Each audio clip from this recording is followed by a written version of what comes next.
Good evening and welcome to Rebel Park tonight as the Purcellville Cannons, who are 3-4, will be taking on the Newmarket Rebels, who are also 3-4. I'm Hannah Hollingsworth and I'm here with Andrew Kipps and Mikey Ragone tonight. So a whole group of us, but we'll go ahead and give you guys Purcellville's starting lineup as Rebel Cole Evil Sizer warms up. Mikey, do you want to give theirs? Cole Evil Sizer, he was starting our last home game here, Hannah, and boy did he have a day. He pitched an absolute gem.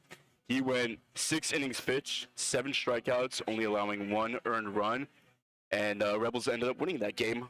Big thanks to him. Absolutely, yeah, just 2 pitchers used that night.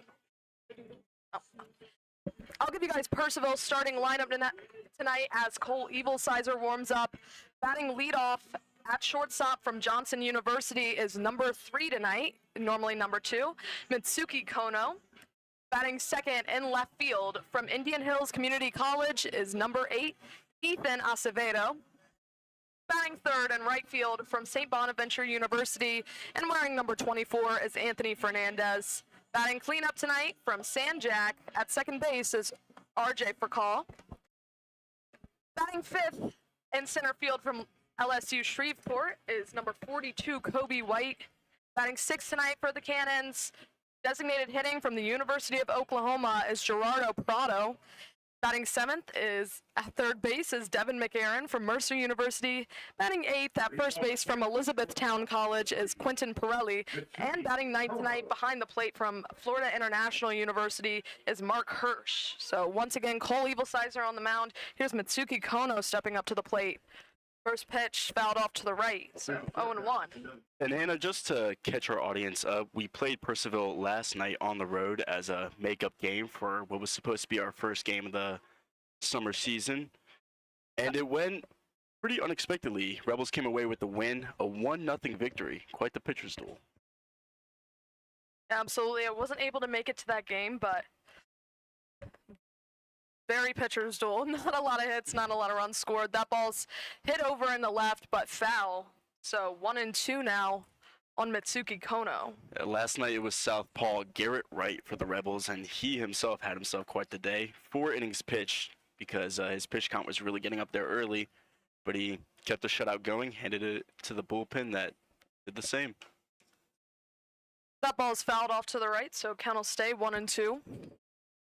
I'll set the field real quick for the Rebels tonight. From left to right, Ike Schmidley, Logan Kelly, Blaine Waltemeyer. From third to first, Jack Johnson, Jack Hobson, Caleb Newcomer, and Matt Murphy. That's a called strike 3 on Mitsuki Kono. So Cole Evil Sizer gets his first strikeout of the night. John Dobkowski behind the plate for Newmarket. And we saw that pitch a lot in his first outing, or at least, his last outing here, our last home game.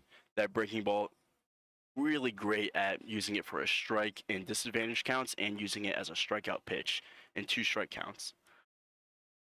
Absolutely. 7 strikeouts in that previous game.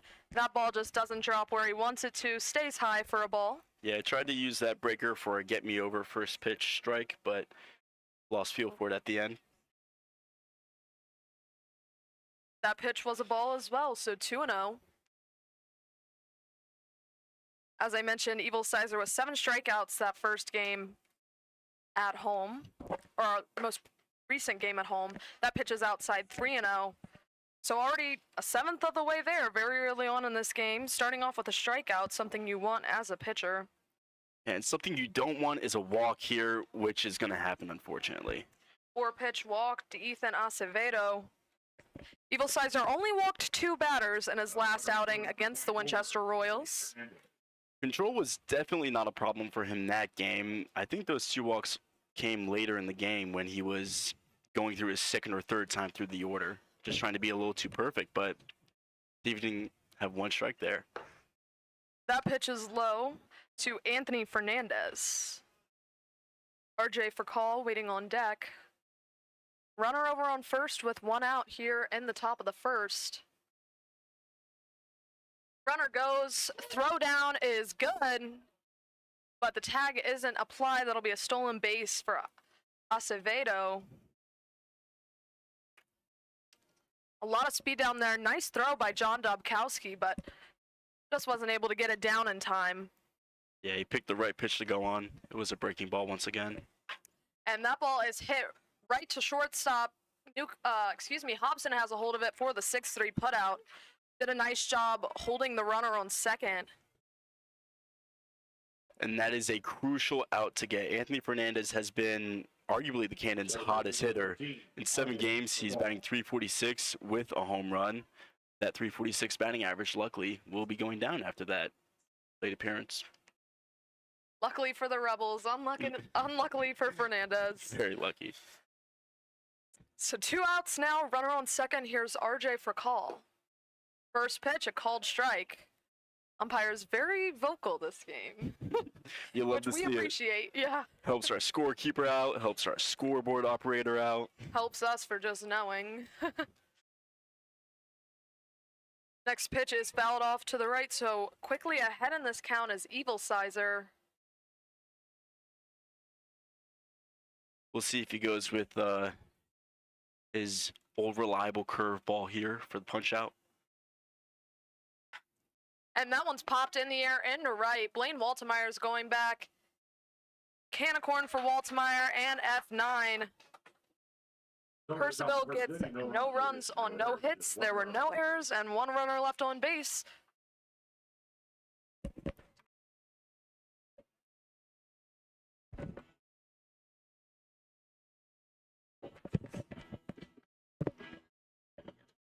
I'll give you guys the Rebels starting lineup now here in the middle of the first. Batting leadoff tonight in center field from Colorado State Pueblo is Logan Kelly. Batting second tonight from Penn State Harrisburg. In right field is Blaine Waltemeyer.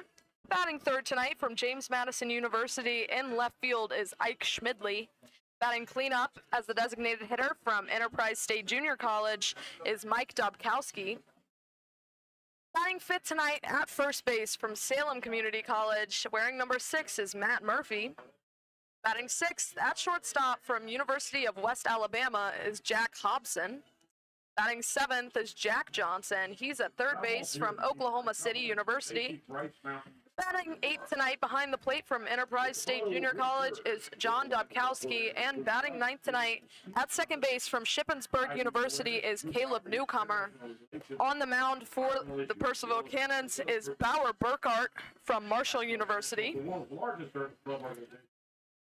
And while we're still waiting for Kelly to come up to the plate to lead us off, let's highlight Ike Schmidley. Now, it's not just my Duke Dog JMU bias. Schmidley has been the Rebels' best hitter, most reliable. In 7 games, he's batting .321. Yet, none of those hits are extra base hits.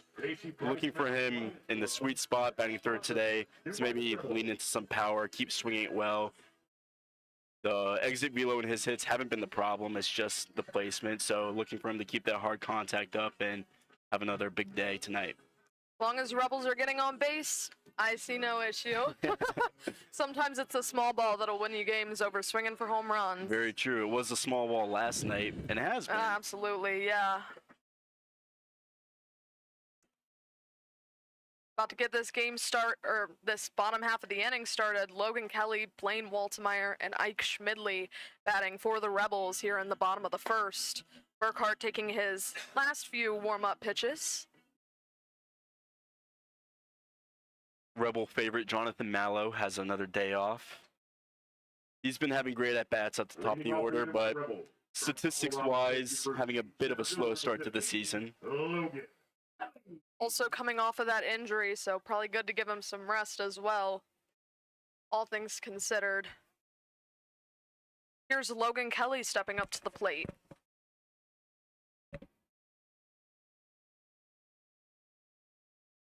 First pitch from Burkhart. Shows bunt, pulls it back. That'll be a ball inside on Logan Kelly. Pinstripes uniforms, very iconic for Purcellville. Yeah, I was waiting to comment on it. Very unique. Yes. Newmarket's got the classic navy blue. I do love the navy blue, but the pinstripes have grown on me in years. Next pitch, big swing and a miss from Logan Kelly. I heard their iconic cannon last night in their home ballpark. The Cannons love to do lots of festivities, keep the crowd entertained. A physical cannon being one of them. Quite startling. Yeah, that one's a little crazy the first time you hear it. Another swing and a miss. Yeah, they started that last season, and no warning, I was very scared.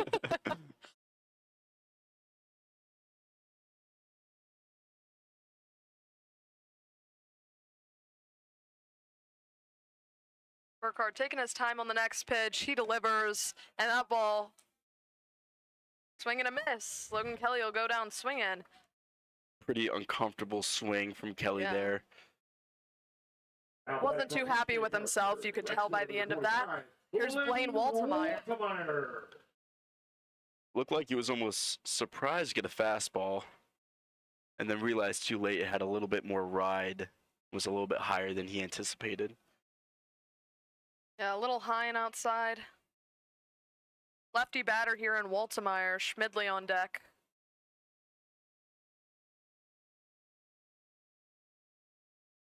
First pitch from Burkhardt.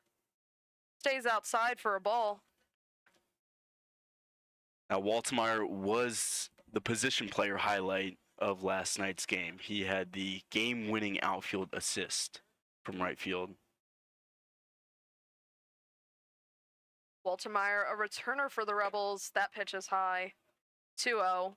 Very productive batter last year for the Rebels. Spoke to him recently. He said he just needed some time off after the college season, but now he's back, which we'd love to have him. Very understandable. It's a grind, not just during the summer. Exactly. 2-0 pitch from Burkhardt is fouled back, 2-1. That was a healthy hack for sure. Usually when a batter fouls it straight back, means they just missed it. Their timing is pretty darn close.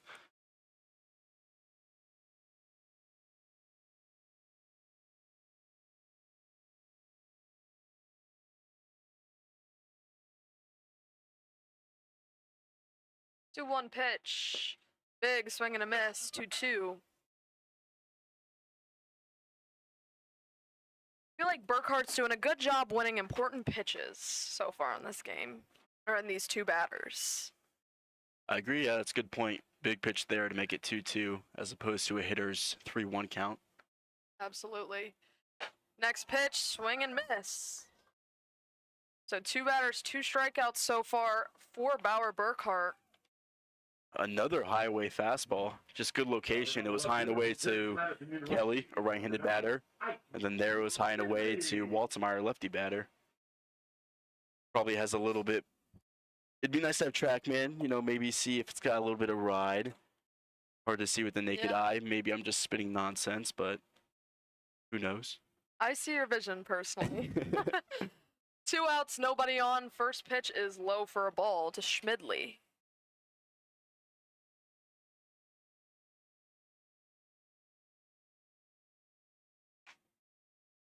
And when I say ride, I do mean, especially on fastballs, the pitch looking higher than it is because of the angle and just how the fastball spins. Yeah. That pitch is a called strike, so 1-1 on Ike Schmidley. Schmidley seemed to be a little upset with that call, whether it was him or the umpires. Kind of another uncomfortable swing. Bauer's definitely got some deception going on. I feel like there's a lot of zip as well. That pitch is low for a ball. I feel like these are just blowing past the Rebels. I don't have a speed gun or anything. I don't know how fast he throws. He could be throwing 70 for all I know. Could be but something's switching him up a little bit. Could be the shadows, could be the shade, could really be Yeah, anything. true. Sun's a little crazy. Because there it is. There's that awkward swing again, and you can tell Schmidley's frustrated. He fouled that one off. So Right. 2-2. So I don't know what it is, but I'd love to know what he's doing right. It's something, right? Even though I'm not a pitcher, still. The 2-2 count, 2 outs here in the bottom of the first.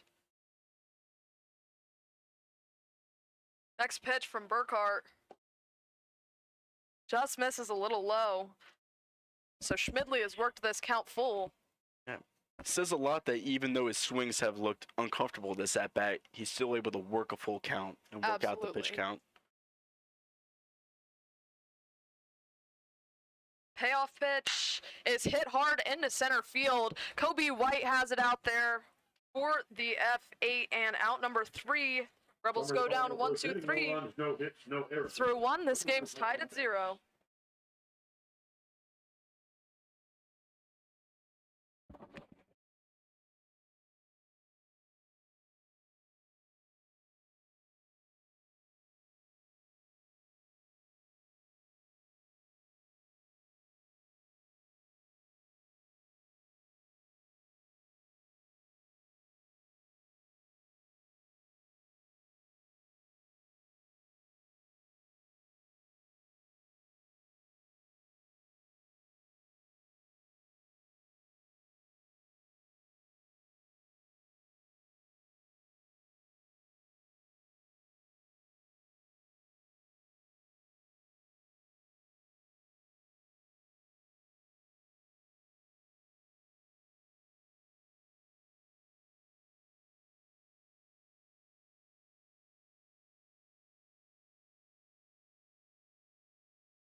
Leading off the top of the second for the Cannons will be Kobe White. Just made that catch out in center.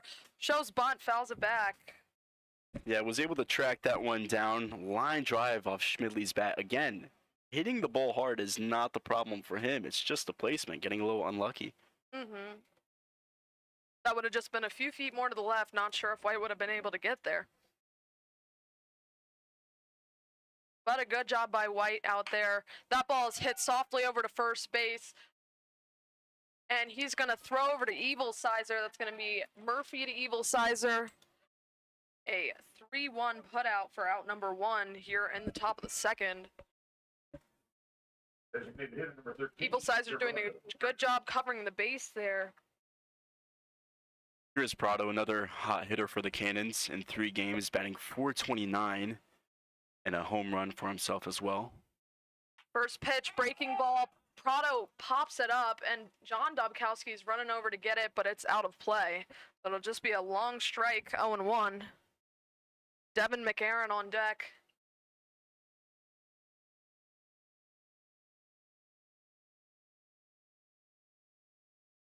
Nice hustle there by Dobkowski. Trying to get an easy out, but just a little too far out of the field.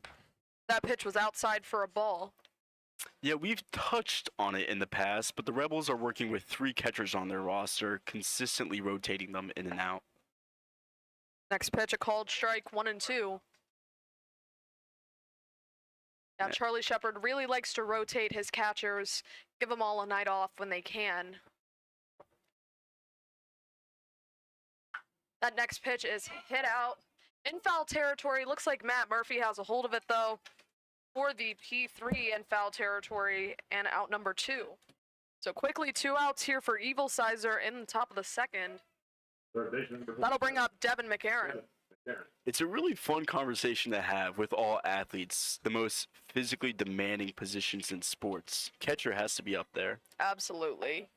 Big swing and a miss from McAaron, 0-1. And out of the Rebels catchers, Dobkowski has been the most productive so far. This is his only 3rd game, but he's batting .375. The next pitch, just a little high, 1-1. Yeah, absolutely. Their knees have to hurt. Yeah. And arms and everything for that matter. I know Dobkowski had a few errors the other night, so nice to see that ball's fouled off 1-2. Nice to see that throw down over in the first. Even though it didn't make it in time, it was still a great throw, a lot of speed. Acevedo had just a little bit more speed than the baseball did. Had a great jump, too. Absolutely. And that's a called strike 3, so quick inning for Evil Sizer. froze him on a front door breaking ball. That was a beauty. Cannons go up and down. 1, 2, 3. We'll go into the bottom of the second. Game still tied at nothing.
Teresa was on. Mike Dobkowski will lead off the bottom of the second. 4, 5, 6 batters stepping up to the plate for the Rebels. Mike Dobkowski, Matt Murphy, and Jack Hobson. So here's Dobkowski, designated hitter tonight. Powerful left-handed batter. First pitch to Dobkowski is a ball. Yeah, you said it. Don't let the stats deceive you. 7 games, batting 192, but a lot of power. When he connects, it's going to go a long way. We have seen him last season in the heat of him doing great in the season. We've also seen him in some slumps, but I'm just waiting for him to heat up now. That pitch is a ball. 2 balls, no strikes. I just know it'll be shortly. Right, even when he's slumping, I mean, short sample size, only 7 games to start the summer, but he's got 3 extra base hits. He's got 3 doubles. So, still a lot of productivity there, especially in the power compartment. That pitch hit out in the right field, so there's some of that power. That gets down for a base hit, and Dobkowski looked like he was thinking about going to second, but that was a hard hit ball over to right field. Yeah, There it is. He's warming up. He is a poolside punisher. Murphy. Leadoff single here in the bottom of the second. First hit of the night for both teams. That's Dobkowski with a single. Here's Matt Murphy stepping up to the plate. And it really is just sometimes, I think I said it in this exact way last game, but opposing pitchers and opposing coaching staffs just have your name circled in the lineup when you possess as much power potential as Dobkowski does. So it could just be as little as getting the right pitch in the right situation, and maybe he got it there, and hopefully that really starts to heat things up for him. Absolutely. A lot of size out there, too. Murphy fouled that one back, so 0-1.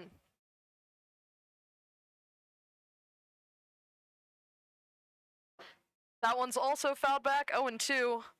So Burkhart ahead in this count already.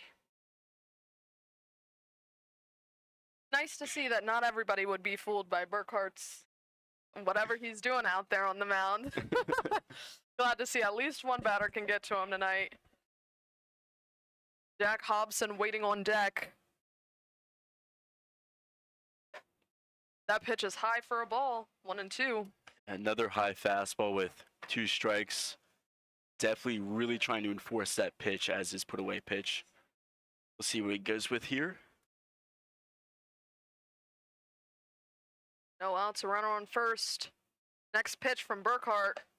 Big swing and a miss. Gets Matt Murphy swinging for out number 1. Strikeout number 3 of the night for Bauer Burkhart. That was a little dirty, a little nasty. It looked like a slider.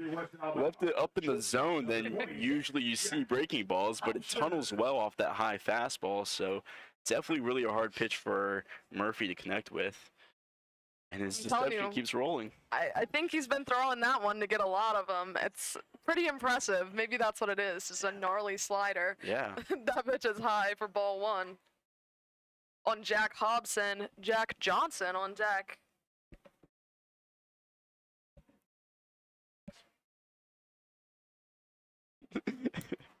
We just had a comment about the difference. Sorry, I really want to air this out because it is a cool conversation. That ball is hit in the gap between second base and shortstop into center field. That's another single. That one for Hobson puts Dobkowski on second. So 2 hits here in the inning for the Rebels.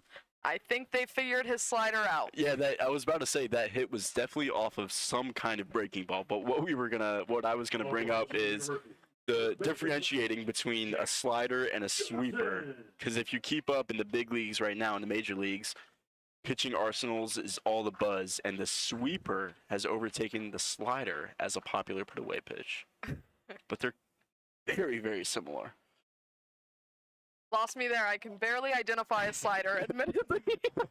From here, it's really hard to tell even between a slider and a curveball and a changeup. I appreciate that because sometimes I just think I'm crazy. Yeah, no, we definitely don't have the best angle. That pitch was a ball on Jack Johnson. We're getting there, though. 5 years doing this, and we're making our way. Kind of a little half swing fouled off 1-1 on Jack Johnson. We have Jack Hobson, Jack Johnson, John Dobkowski, all in a row. It's going to throw me off at some point tonight. I just know it. Yeah, understandably all these so. Jacks and Johns. We'll allow you 3 strikes. Oh, 3? Oh! Not quite enough for me. 1-1 pitch from Burkhart, 2 runners on. That pitch is outside for a ball. Yeah, both Hobson and Johnson have been swinging it well. He's in possession of the only Rebels home run so far this season. It was that opposite field 3-run shot our last home game. And we'd love to see it again. Love to. 2 runners on, just 1 out. That pitch is low and inside, so Burkhart falling behind in this count. It's Mike Dobkowski on second and Jack Hobson on first.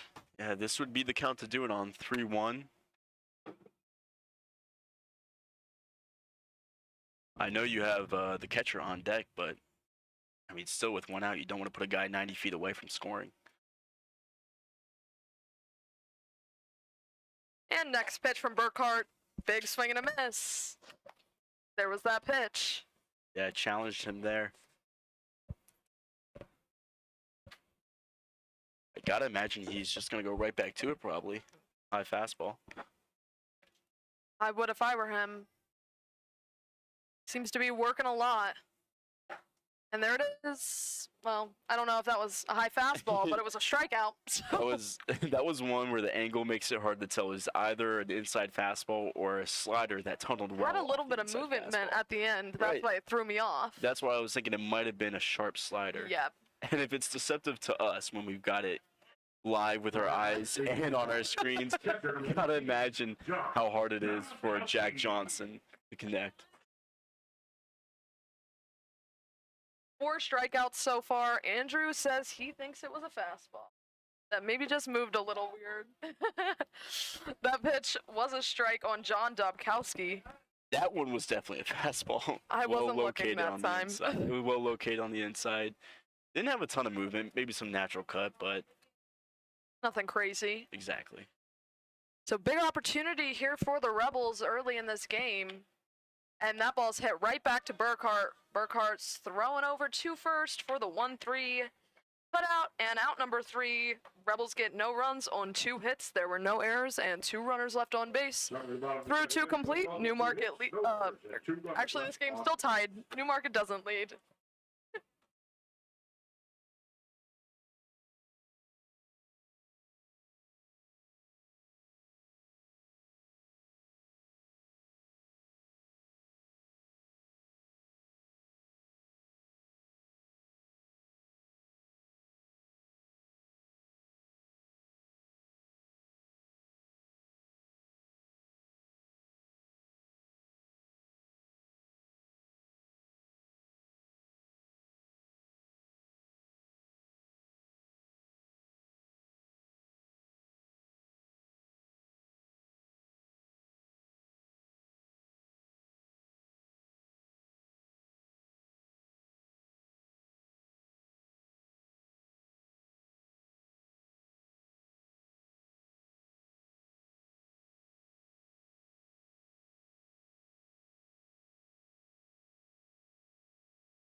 Leading off the third for the Purcellville Cannons will be the number 8 batter. First pitch to him, a strike.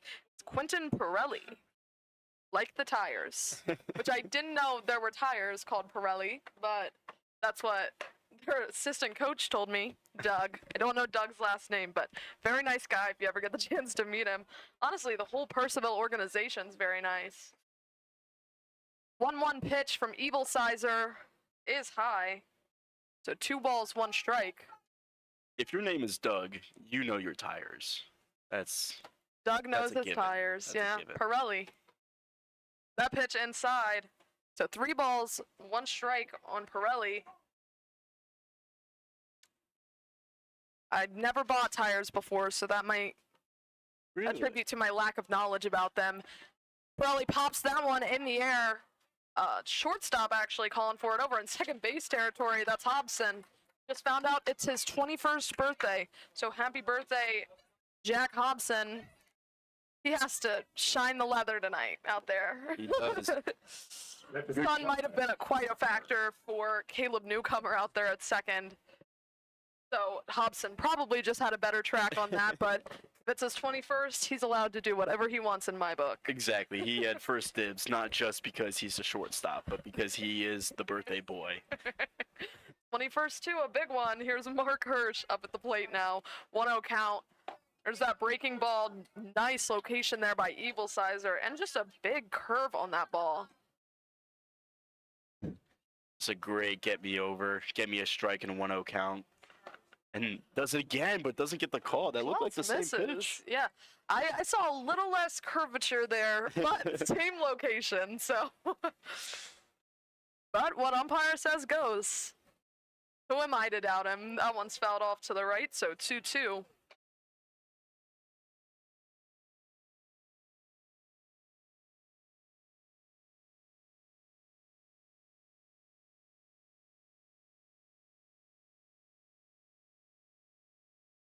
Two pitch from Evil Sizer, swing and a miss. Just nasty tonight. That is just nasty all the time. I feel like our first time seeing Evil Sizer, he didn't pitch the best, but he came in an awful situation. And now, ever since then, he has been dealing during these games. And you know what? We mentioned before his last start here that first appearance on the road, the stats were a little deceiving. He didn't have as Absolutely. bad as an outing as it may appear in the box score. So justice for Cole Evil Sizer. There's that breaking ball in there for a strike. We will never talk bad about you, Cole. Well, Well, never say never. well, I won't. But love what the guy's Mikey doing might. right now. There's that breaking ball again, 0-2. Never say never. I can confidently say. I don't like to set absolutes in general. They kind of scare me.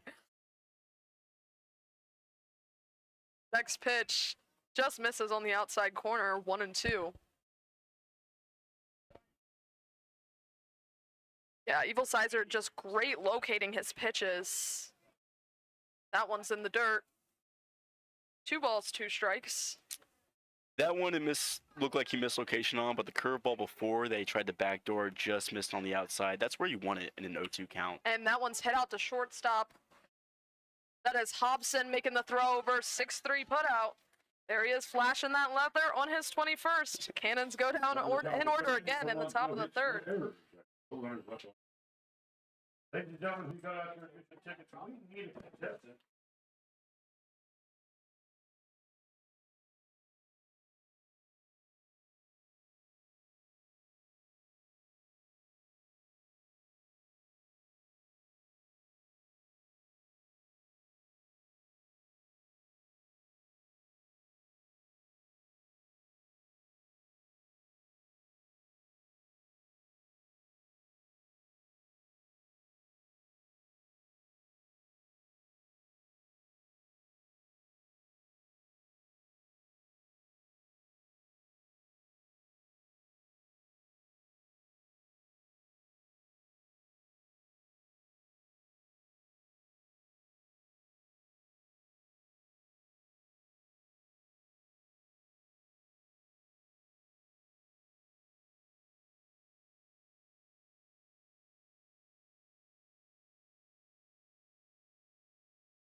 Number 9 batter leading off for the Rebels.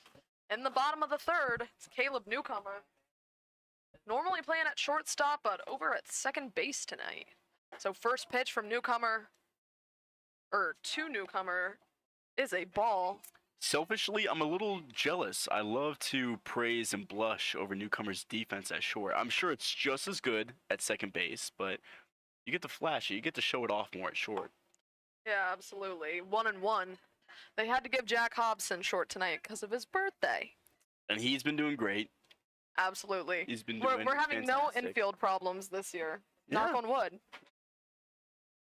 Infield's been very consistent. 1-1 pitch, hit out into center field, and that drops down for a bloop base hit. Third single of the night for the Rebels. And look at that, the second leadoff hitter, as they call the 9-hitter sometimes, getting it done at the plate, not just a defensive specialist. Love to see it. That'll bring up Logan Kelly. Number 15, Logan. Kelly 0 for 1 so far tonight with a strikeout.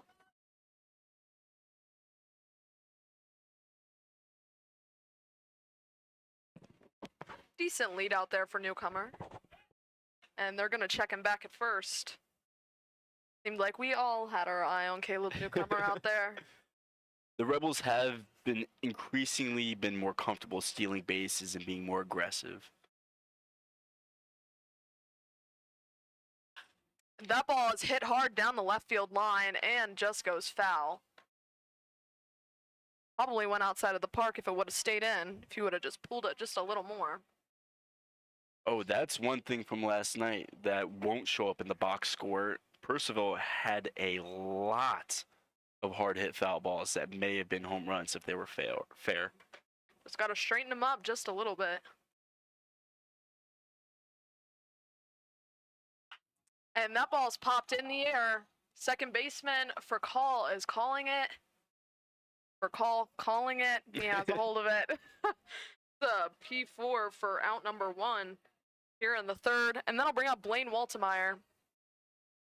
I just have to say, I'm reading Caleb Newcomer's bio, and it says he can do a backflip. So I would love to see him do one right now.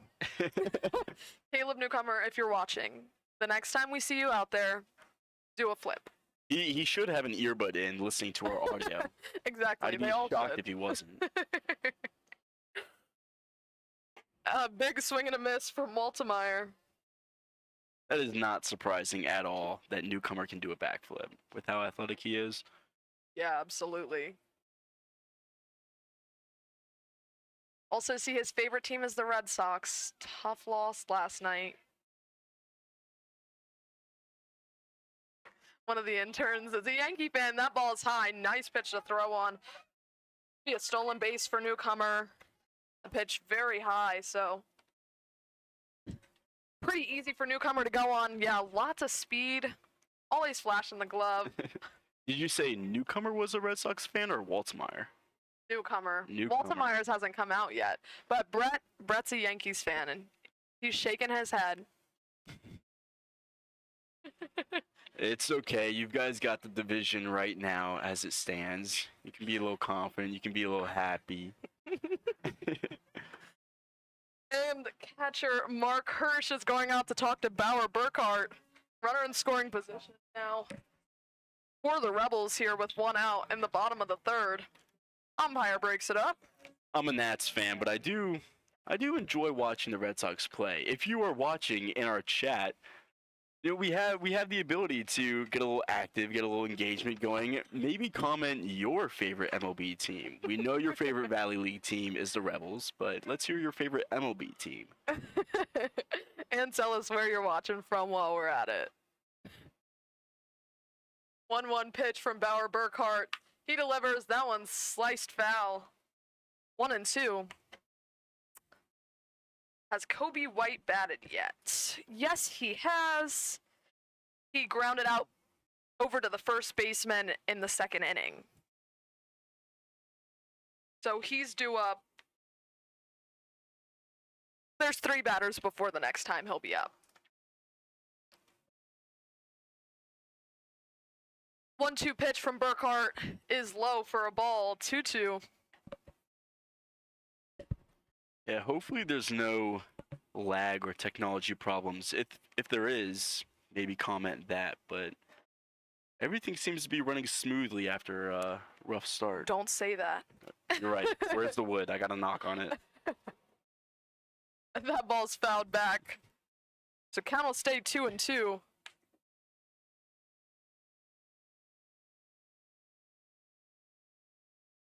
It just seems like with every pitch Waltmeyer sees, he's getting more and more comfortable. He's getting more and more just likely to come away with a big hit. Absolutely. Rebels are batting right now. Purcellville out in the field. Next pitch from Burkhart's fouled back. Waltmeyer doing a good job staying on top of this, making Burkhart work for this out. Yeah, and you can tell Burkhart wants to be aggressive, even though Waltmeyer is a dangerous hitter. He wants to be aggressive and not fall into the 3-2 full count. Even with the base open, you want to go right after him, especially with Dubkowski and Schmidley following up in the lineup.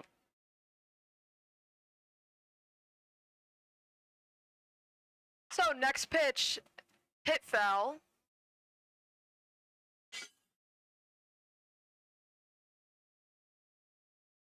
Waltmeyer continuing to make him work.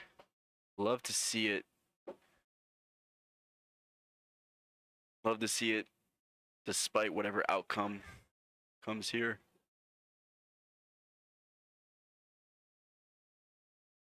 One out, newcomer over on second. 2-2 is hit really foul near the Rebels dugout. Really hard hit ball.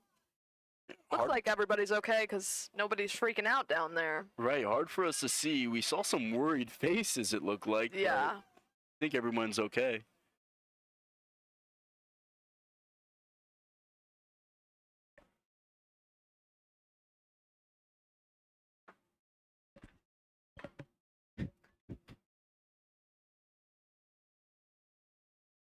Watching newcomer out on second. Nobody holding him on.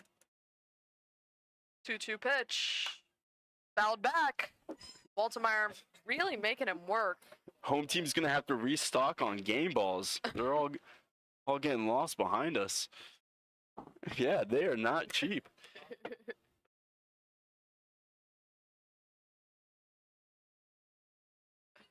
At Purcellville last night, they had a little deal where if you brought in foul balls, they would give you baseball cards in return.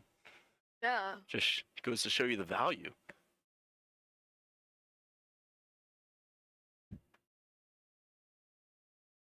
One thing about Blaine Waltmeyer, he'll give you a good at bat. That one just hit foul. 6 foul balls. Scorekeeper Greg says, thank you, Greg. Hit right down the line, but just foul. And they haven't been cheap foul balls either. Line drives straight back into the net. Hard ground balls that just missed the base down the line. Kobe White's in center field. We got a big Kobe White fan in the chat. 2-2 pitch in the dirt. So Waltmeyer has worked this count full. Finally, it only took 6 foul balls for Burkhart to throw ball number 3. He really was persistent on being aggressive, but we'll see what he goes here with a full count. I'm nervous for Burkhart. You know Waltmeyer's not going to let him have it easy. Got to locate this pitch perfectly. And he does. Waltmeyer goes down swinging. Not after a great at-bat, though. Great battle. And not ask for much more. Those are the baseball matchups yeah. you love to see. Absolutely. And you can never complain at a batter for giving an at-bat like that. You can't. And like you said, that 3-2 pitch, Burkhart needed to execute it perfectly, and he did.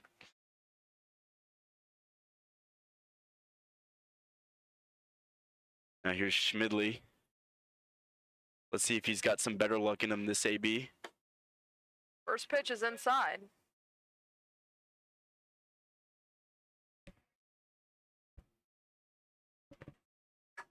Yeah, MVP Tay 2K. Kobe is in center field tonight.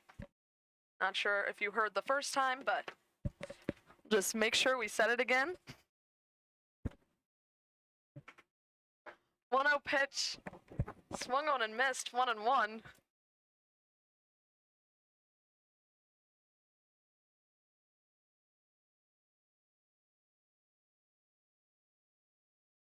Schmidley's got a open athletic stance, hands down to his chest. 1-1 pitch in the dirt. 2 balls, 1 strike. Schmidley doing a little dance out there in the box. Had to get out of the way of the catcher. Newcomer wasn't moving, but can never be too careful with the aggressive Rebel base runners.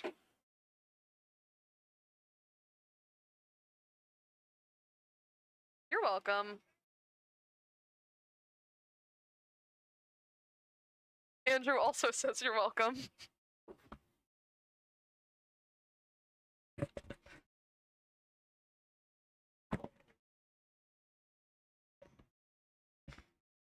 Two balls, 1 strike. That pitch outside. A lot of zip to that one. 3-1 on Ike Schmidley. It's a great take by Ike. Was able to keep the hands back. It was just like the pitch he swung at for the first strike of the at-bat, but was able to hold off there. Now he's got a real hitter's count to do some damage.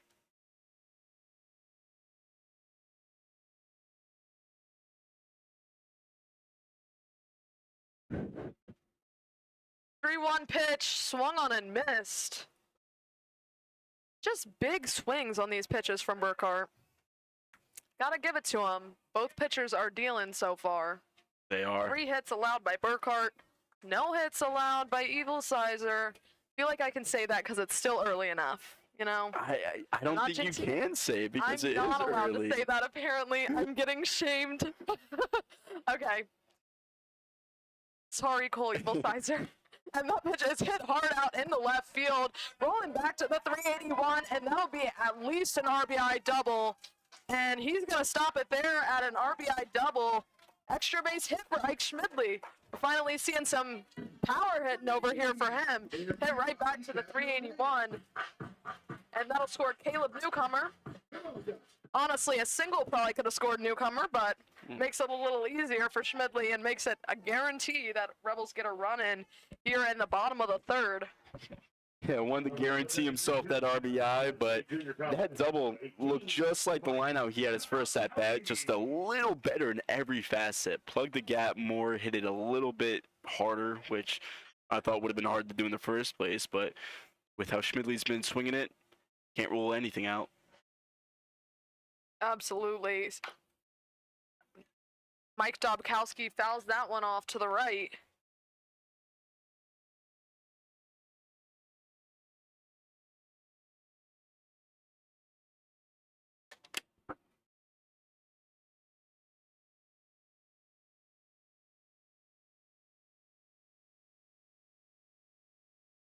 Next pitch is low for a ball, 1-1.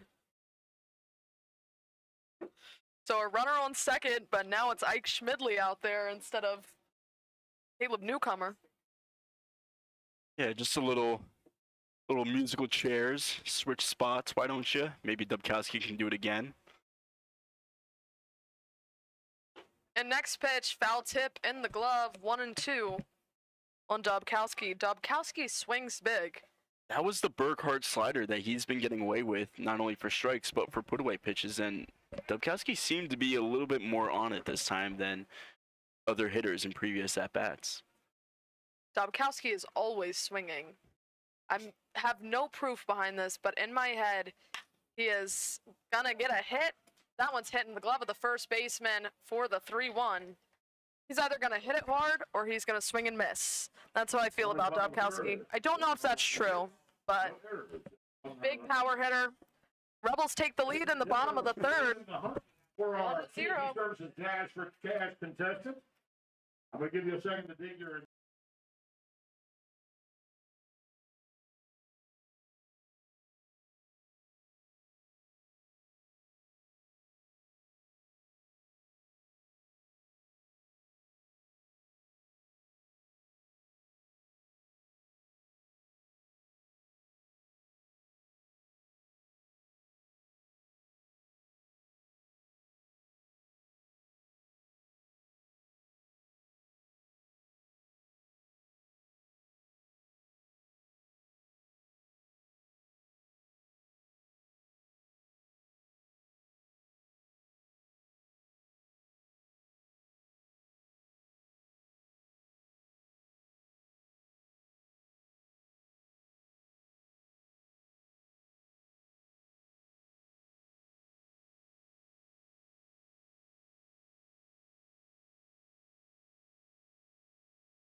First pitch, a ball on Ethan Acevedo.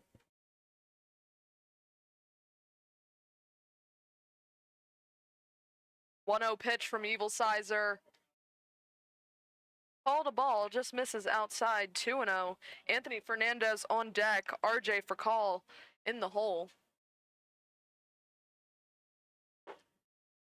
Next pitch misses just a little inside, so 3-0 count on Acevedo. Yeah, this is the meat of the lineup. Second time through. This inning is going to be really telling and really crucial for Evil Sizer. And that is a 4-pitch walk issued to Acevedo. Second walk drawn of the night from Acevedo. And you said that one was on 4 pitches, right? Yeah. His first one was as well. Cole just doesn't like him. Yeah, he's nervous. He gets nervous when Ethan Acevedo comes up to bat. But the nervousness seems to just Shoot disappear. away when it's not him. Yeah. Maybe they're friends or something. Here's Anthony Fernandez. That one just misses. 1-0. Okay, maybe he's a little nervous for Anthony Fernandez as well. We don't know yet. That one could have been strategic, but I don't think it's nerves in general. He's a cool guy. That pitch fouled. 1-1. I have to make another pun. Cool Evil Sizer. Ah. Instead of Cole. Get it? A little bit of a jump, but I'll give it to you. They just come to me lately. What can I say? They check the runner back at first. Acevedo's in safely.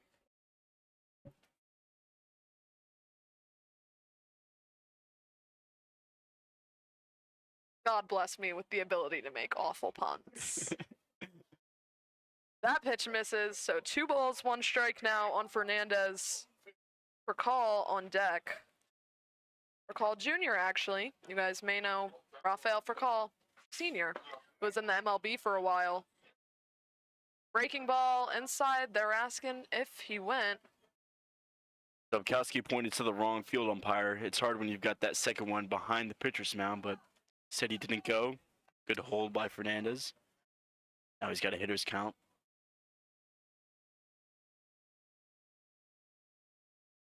And that pitch just misses. I don't think Evil Sizer is very happy about that one. I don't think he's healthy, unfortunately. Something happened at the end there. Yeah, some funky movements. Hope he's okay out there.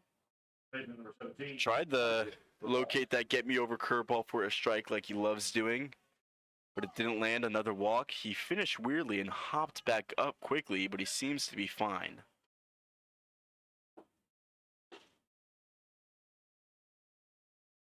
Fingers crossed. So 0-1 now on for call Jr. Runners on first and second now for the Cannons. That pitch outside. 1-1. That's Acevedo on second. Fernandez on first.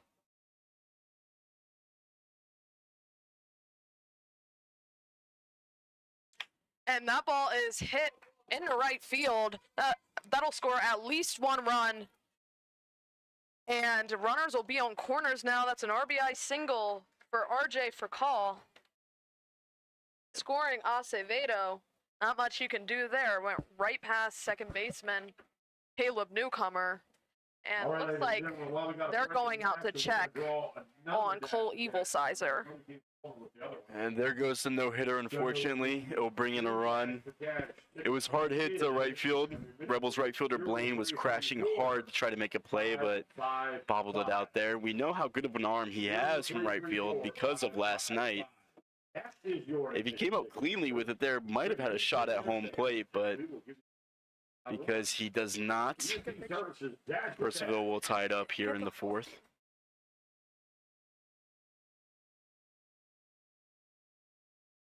Good. Anna's frustrated with herself for her no-hitter jinx slip-up last inning. That one's on me, Rebels fans. Definitely Cole Evil Evil Sizer, Sizer. that one's on me Yeah. as well. But now it's over. The hit is done with. The no hitter's over. So it'll be a one-hitter. He can go back to focusing on giving the Rebels a win. The greatest pitching set out there is pitching wins. Everyone knows that.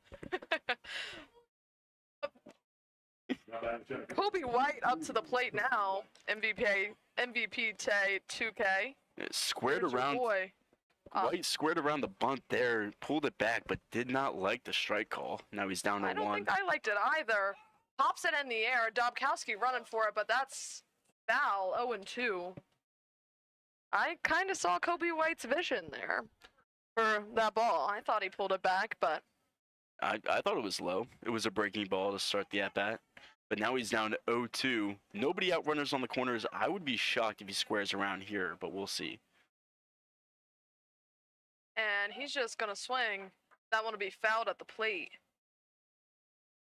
So count will stay 0-2.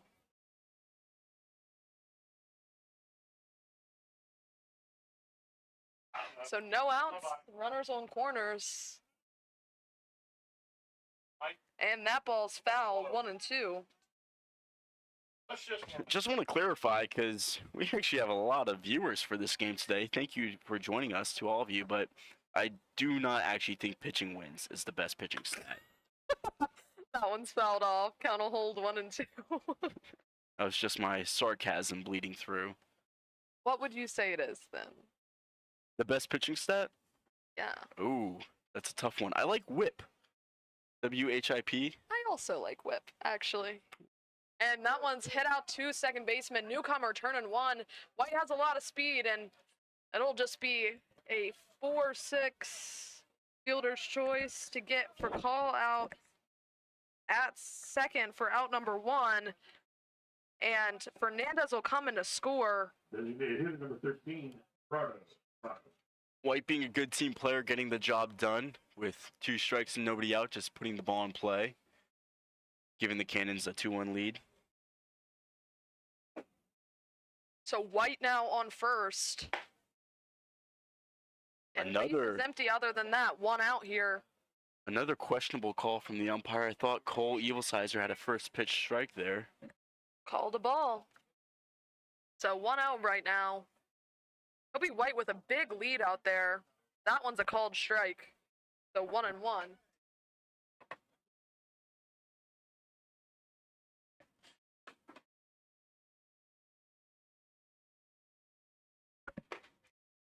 That pitch, a called strike. Our live scoreboard is wrong. Purcellville now leads 2-1. Should be fixed now, thanks to our lovely intern, Brett. 1-2 pitch is hit over the glove of shortstop Jack Hobson. Not much you can do there. And Kobe White's going to hold up at second. That'll be a single for Gerardo Prado. A really weird read for White. He had, obviously, the perfect angle going from first to second, but that line drive to short, Hobson gave a good leap, gave a good try at it. White kind of had to freeze in case it was a line drive out and he had to rush back, but it got over his head. Yeah, it could have been a bad situation for White out there. That one's fouled off to the right. Devin McAaron at the plate. So now Gerardo Prado on first, Kobe White on second. And White looked to go to 3 on that play, but I think because of his hesitation, he chose not to. And both runs go. Dobkowski, Threw it and hit the bat. I was going to say, something unnatural happened there.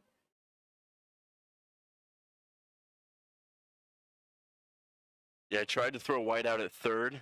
Potentially 2 runs. That's Kobe White, or excuse me, Gerardo Prado going in. So that'll be an RBI single for Devin McAaron. A lot of action now. It was a double steal that put White and Prado on third and second. White comes in to score on that single. Prado comes in to score on that single.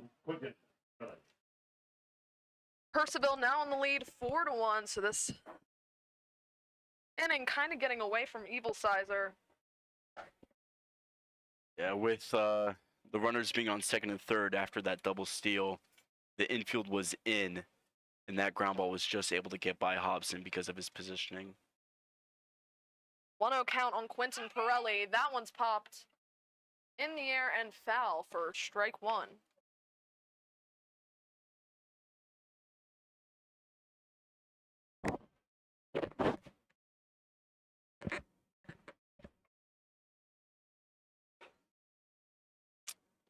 Two balls, one strike on Pirelli. Mark Hirsch waiting on deck.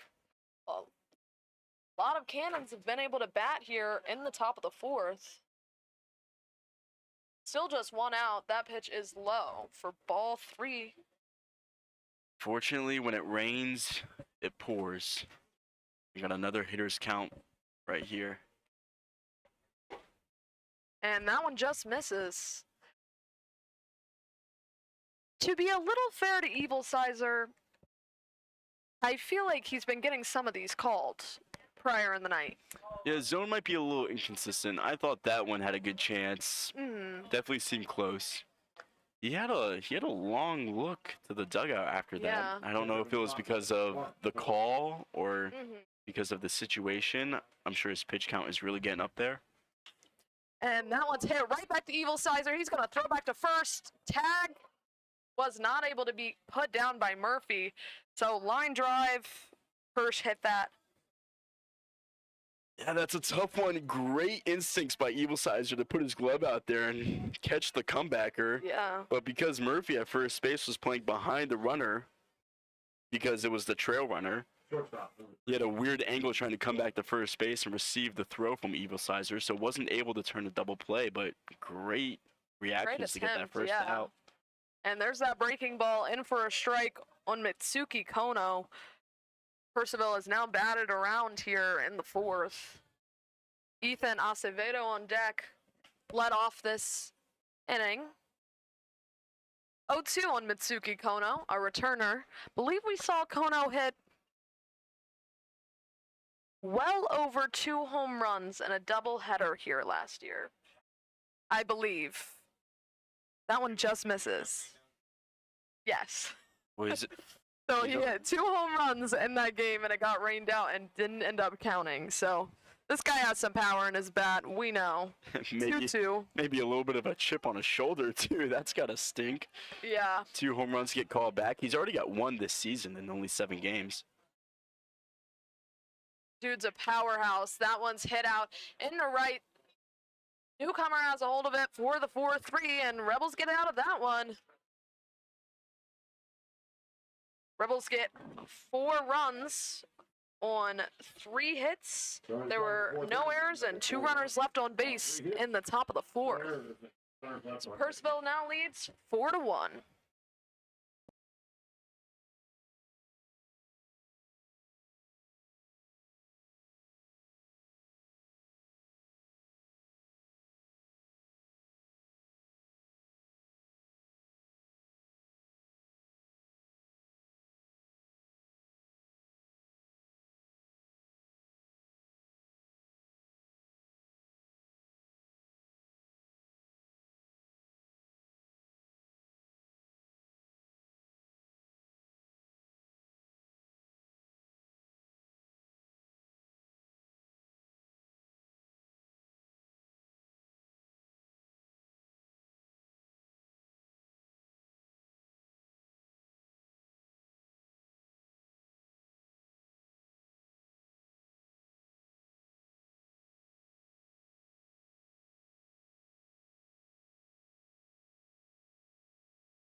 Rebels from Salem Community College. First Matt baseman, Murphy, Jack Hobson, and Jack Johnson will have a chance here to close this gap after the top of the fourth for the Rebels. Here in the bottom of the fourth, Bauer Burkhart still on the mound. First pitch. There's that kind of awkward swing, and umpire said he went. So 1-1, umpire showing.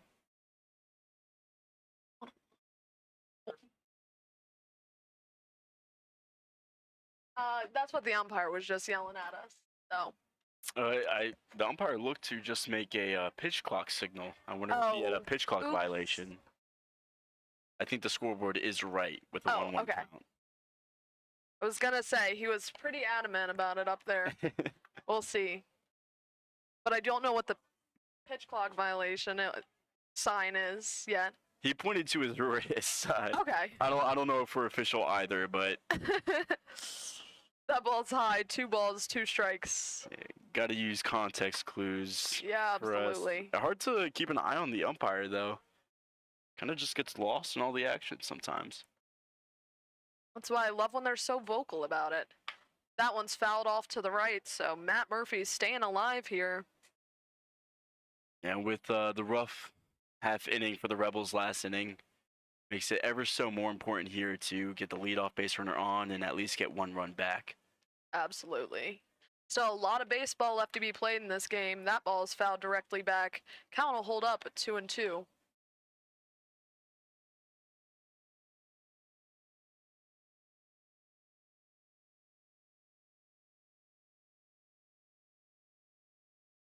We also have a rotation of Rebels bat boys, one getting our exercise there. And that one's hit up. Second baseman tries to backhand it, but doesn't have a hold of it. That's for call out there. I think that's Hard hit ball. probably going to be an error. It was a hard hit ball, but That'll be an error on for call. yeah, just right at Furcall's glove. It was a tough play. Had to go to his backhand, but when the ball hops in and out of the glove like that, kind of have to give it in there.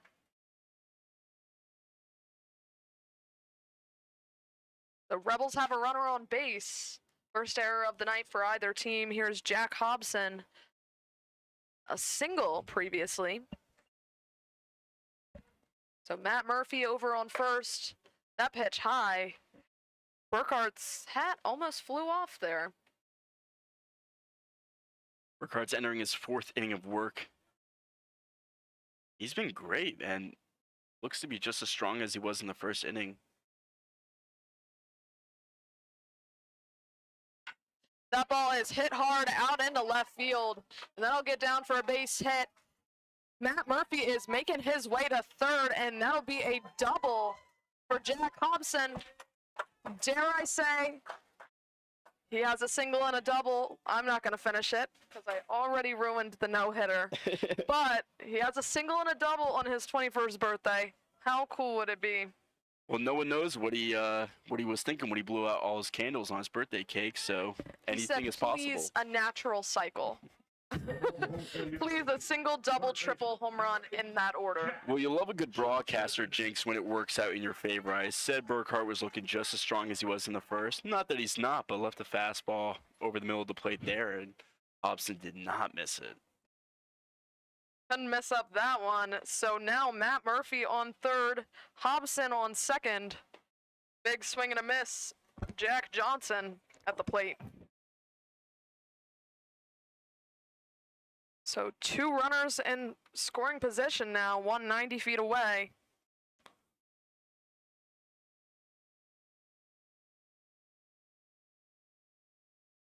Rebels getting something going here in the bottom of the 4th. That pitch is outside for a ball, 1-1. No outs so far.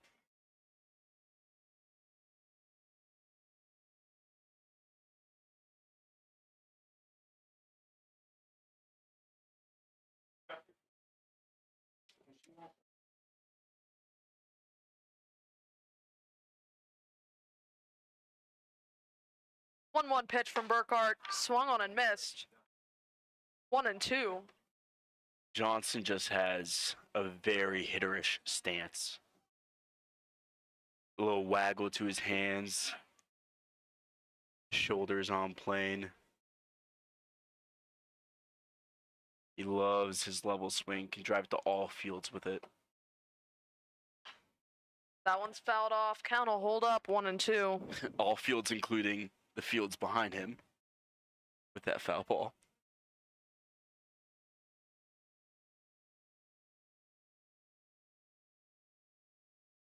Nobody out, so you would love a great two-strike approach job of hitting right here.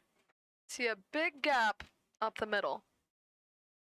Only person on the way is Jack Hobson. 2-2, that ball was high. I mean, I don't see how anybody's getting there anytime soon. Yeah, shortstop playing deep in the 6th hole with third baseman holding the lead runner on at third. You've got the first baseman also playing pretty even with the bag.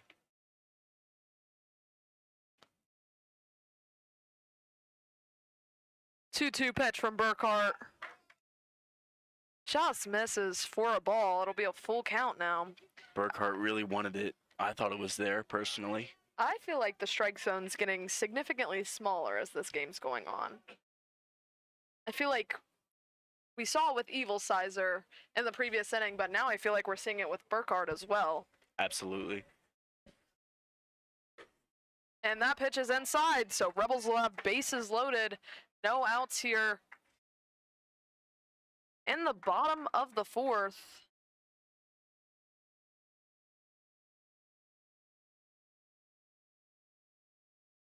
And so Brett Fuller going out to talk to Bauer Burkhart. And Burkhart, weird movements there. He kind of looked like tried to meet the Purcellville head coach halfway and then walked himself back onto the mound. I don't think they're making a change here, just a little discussion, a little talk.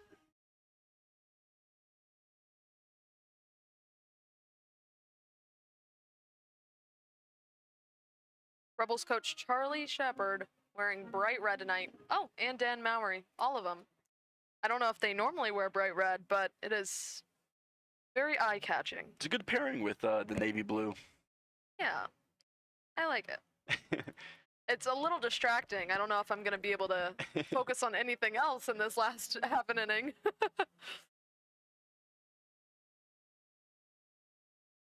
As we got some time, this mound visit is dragging on a little longer than my liking, so I'll give our audience a little peek behind the curtain. We've had some rough decisions on whether this is an error or this is a hit. I was scorekeeping one of our road games, and Spencer Williams, Rebel Southpaw, was having an amazing outing and had a no-hitter that he took into the 5th inning. And there was an infield base hit that I had to rule a base hit. And it hurt me deeply, but it had to be done. But Spencer Williams, just another example of this great starting pitching by the Rebels so far this season. He went 5 innings with 1 hit and 7 strikeouts. Very productive pitcher. Here's bases loaded. That ball outside. Catcher Hirsch does a good job keeping that in front of him. It's Matt Murphy on third, Hobson on second, Johnson on first. This is John Dobkowski up at the plate now. Been getting a lot of hits so far this year. Don't know if you have any stats on that, but... I do. He's batting .375 through his first 2 games. Not too bad of a guy to have up here right now, and he'll call that a strike, 1-1. Dobkowski looked like he made a slight offer. He's asking the blue right now if it was on the swing or the pitch. I believe it was on the pitch. I believe it was as well. A little surprising. I wouldn't see how Dobkowski would have went on that. Right. Looked like he held it back behind the plate. Next pitch, that ball's hit out into right field, and that'll be at least an RBI single for Dobkowski. And he's making his way to second after a little hesitation, but he'll make it in with a stand-up 2 RBI double. So he continues his hitting streak here, and he will make this game a lot closer. Told you he's been hot lately. He'll score Matt Murphy and Jack Hobson.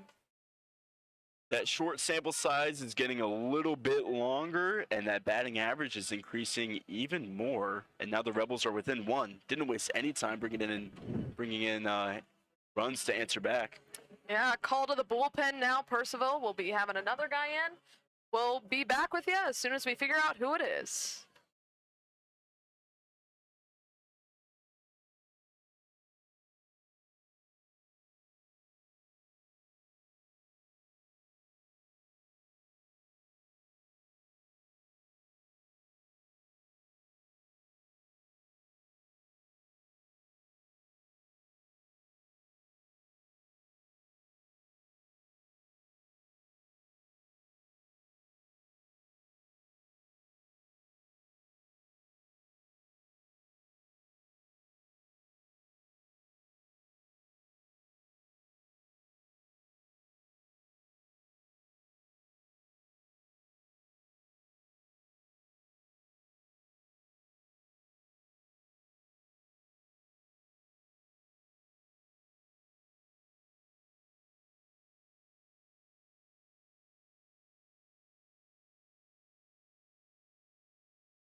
Mason Hoheisel on the mound for the Purcellville Cannons.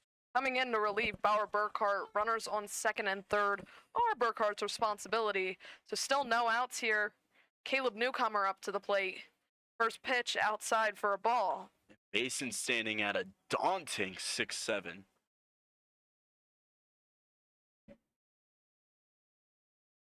I'm scared just looking at him. That one's a called strike, 1-1.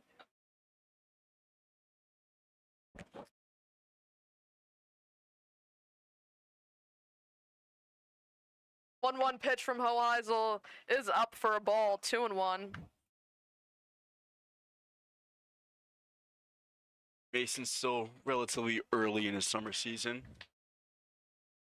2-1 pitch outside for a ball. 3 balls, 1 strike on Caleb Newcomer. He's only recorded 1 out this summer so far, 0.1 innings pitched. But something to look for, 2 walks in that outing. Big swing and a miss. So full count now on Caleb Newcomer. That pitch was a little high. Probably was ball 4, but Newcomer has hit those pitches before. Next pitch, big swing and a miss.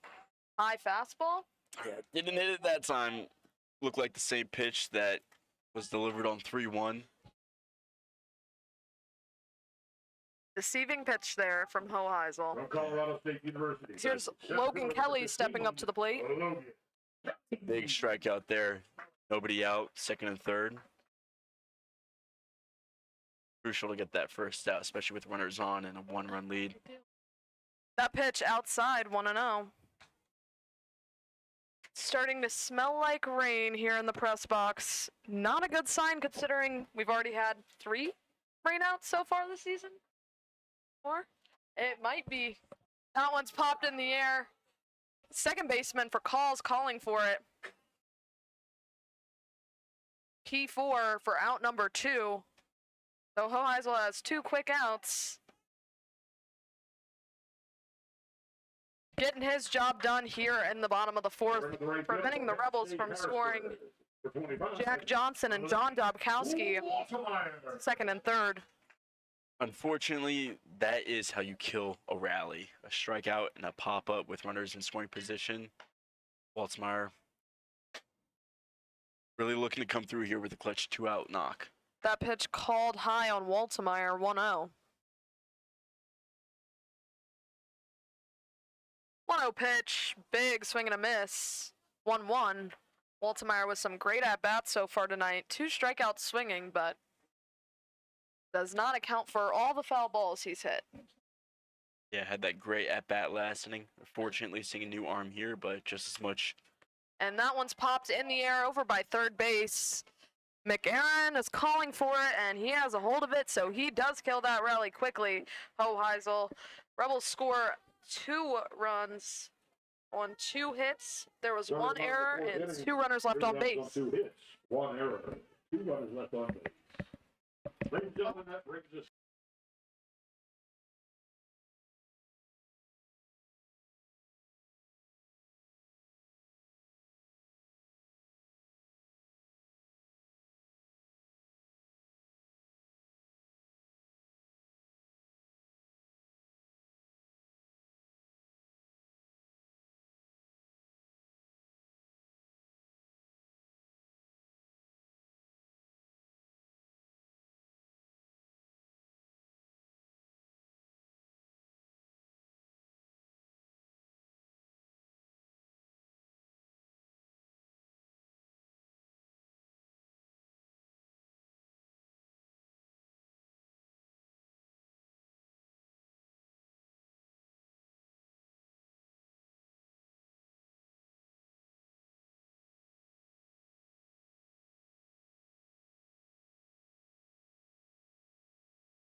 The Purcellville County.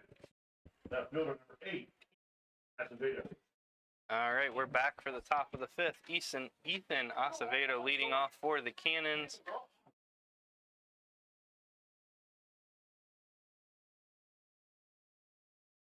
And lefty relief pitcher Ethan Henry on for the Rebels. Bit of a rough start to the season. He's got a alarming 16.2 ERA, but short sample size. Yep, small sample size. Those ERAs can be a little bit crazy. Anna calling it a night to get some sleep. She's got to work early tomorrow, so I'm taking over and switching out our camera switcher. So Got a lot of jack of all trades, very versatile up here. 2-0 pitch from Henry, fouled off.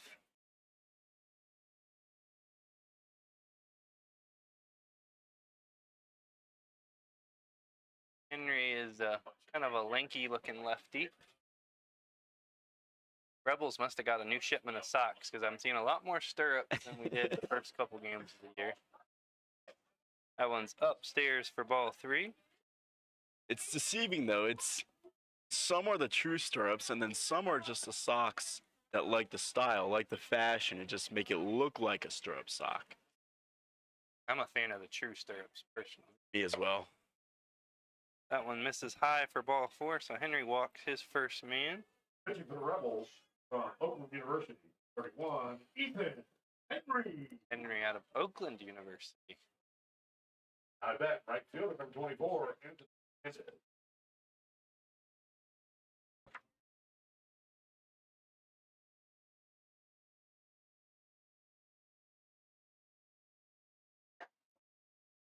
Swing and a miss. Healthy hack. As we've noted, Fernandez, dangerous hitter for the Cannons. Does a lot of their damage. Acevedo has a conservative lead at first. That one stays up. Looked like a breaking ball that didn't quite have the snap on it to get down back in the zone. Release seemed a little off. We'll see if he gets his feel for it throughout the inning. 1-1. Nice crisp fastball, but upstairs for ball 2. Interested to see. Rebels got a decent amount of southpaws, decent amount of lefties, but haven't seen much action on the bases against them. Interested to see how they hold them on. Another fastball. This one's down low. 3-1. Henry now at risk of walking his first 2 batters. Don't see any action in the Rebel bullpen just yet.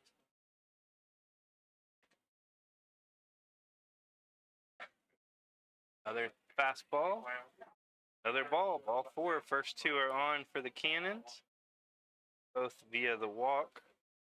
Talked about last inning how vital it was for the Rebels to get runners on base, especially those leadoff guys to set the tone and set the stage to score some runs.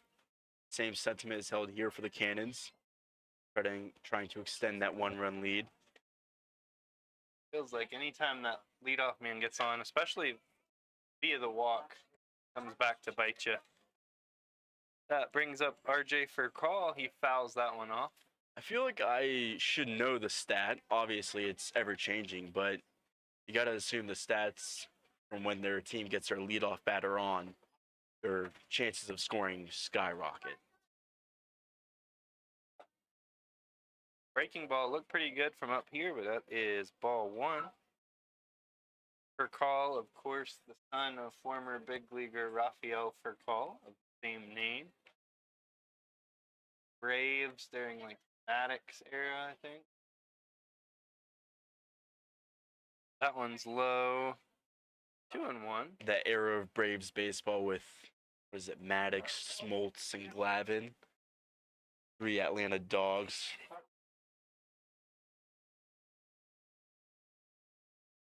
Henry trying to bring out his inner southpaw Glavine here. I think Glavine was lefty. 2-1. Called strike. Good looking pitch. Purcellville also had a Manny Ramirez Jr. in their lineup last night, I believe. Tried to check that one to see if there was any relation, and I could not tell because there's a lot of Manny Ramirez's out there. Yeah. Pretty common name. Henry misses inside with a fastball. Full count. Keep an eye on the runners here, see if they are on the move with the count. Well, nobody out. Playing in the top of the 5th.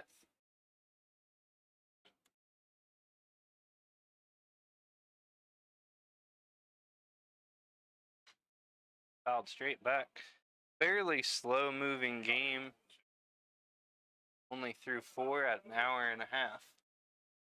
Yeah, started fast-paced with the pitcher's duel, but really hit a halt in the 4th inning.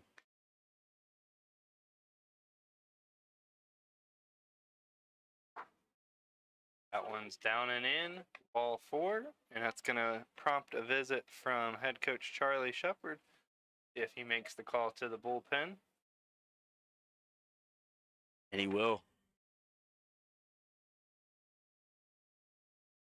Take a quick break. figure out who's coming in for the Rebels and let you know on the other side.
Number 19, Christopher Harbert, taking the mound for the Rebels. He is listed as an infielder, but looked like he had a couple different pitches in warm-up, so we'll see if he is more of a dual threat or filling some innings. Yeah, was playing first base last night. First pitch to Kobe White, misses outside for a ball. No, we have a Kobe White fan in the comment. White once again trying to lay down a bunt in a crucial situation for the Cannons. Didn't square around that time, though. This is outside 2-0. Nobody out, bases loaded. Rebels playing in on the corners and slightly in up the middle. 2-0.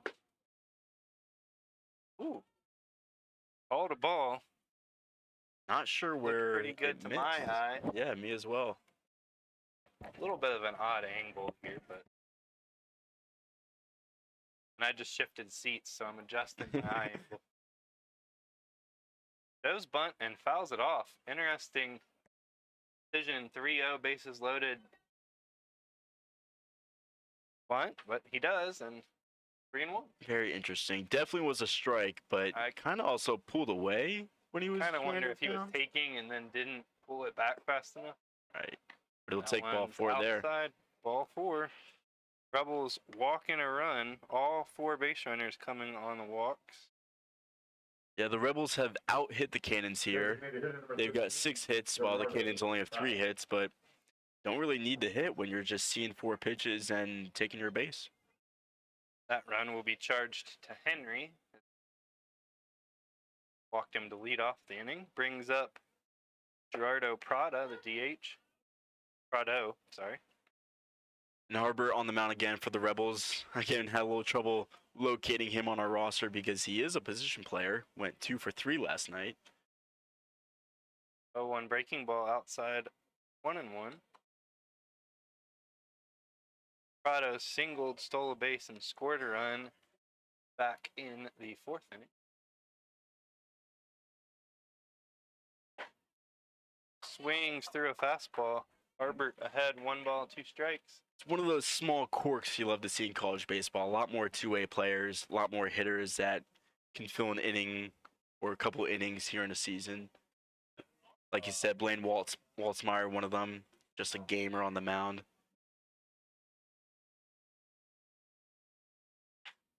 1-2 is line just foul down the first base line. Yeah, Waltemeyer can play him all over.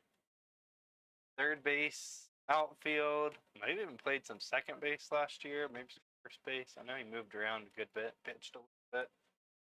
Definition of a coach's dream. Fouled off again, and I know Coach Shepard was anxious to get him into town this year. Took about a week off at the start of the season, coming off of a long college season. He played, I think, every game for Penn State Harrisburg, hit just under 400. Another 1-2. This one's lined back up the middle. That'll be a single. And Coach Fuller puts on the brakes. So everybody moves up one base. On the RBI single for Prado.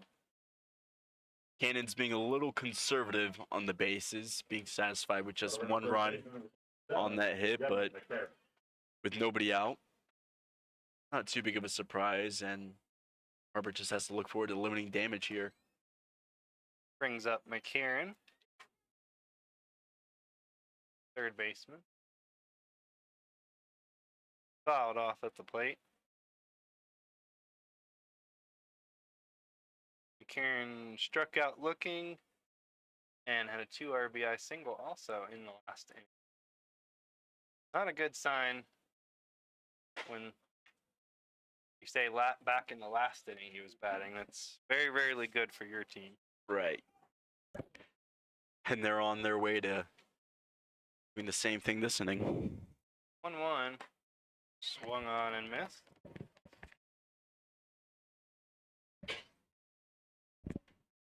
And not only is it detrimental to the opposing team's pitching staff when you have these long innings and all these hitters coming up to plate in one inning, but it's just as beneficial on the other side to the lineup itself. They get to see more pitches, get more comfortable, and get to keep tacking on runs. 2-2. Swung on and missed. It's a good way to start working on getting out of the jam for Newmarket. Karen is the first out. Brings up Quentin Pirelli, first baseman. Hey, Baseman number 19. he needed that first out, and great to come via strikeout because now with one out and the base is juiced, a lot of avenues for a double play here.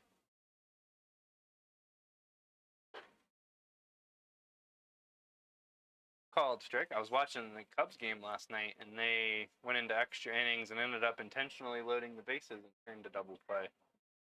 5-3. Similar kind of situation.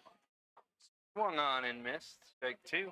I'm assuming it was probably due to the fact of the extra inning base runner rule. Yep. Which, by the way, not to insert my own personal bias, but I love that rule. Swung on and missed. Back-to-back strikeouts for Harbert. Yeah, why try to get a double play when you can just throw 3 pitches and get another out? And just taking him a batter to settle in. Mark Hirsch, the catcher, now up. 0 for 2 tonight. Fastball called strike 1.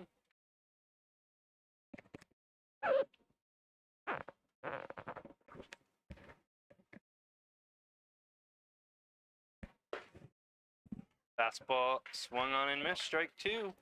Herbert 1 out away from limiting the damage to 2 runs here in the top of the 5th. Cannons were looking to add quite a few. He's doing exactly what you have to do. Just attack, attack, attack. Ground ball to short. Fielded. Throw across. In time. 6-3. Harbert does a pretty good job getting out of trouble. Cannons do push across 2 runs.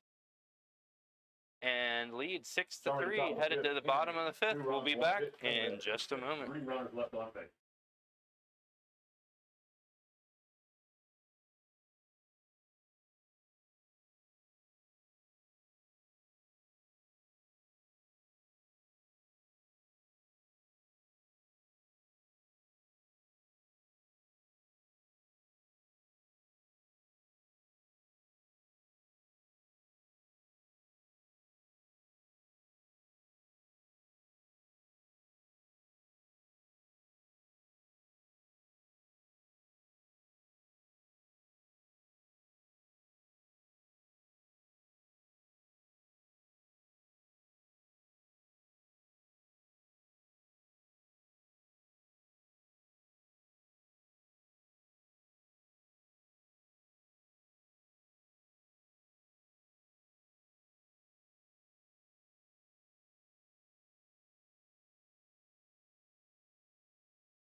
We're back for the bottom of the fifth. Leading off the Rebels from James Madison University.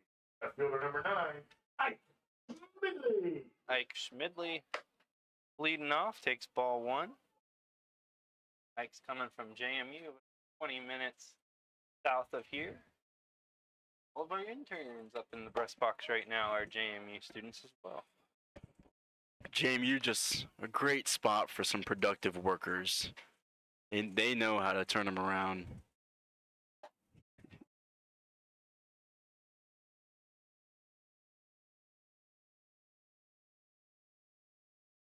They really teach them how to be humble, too.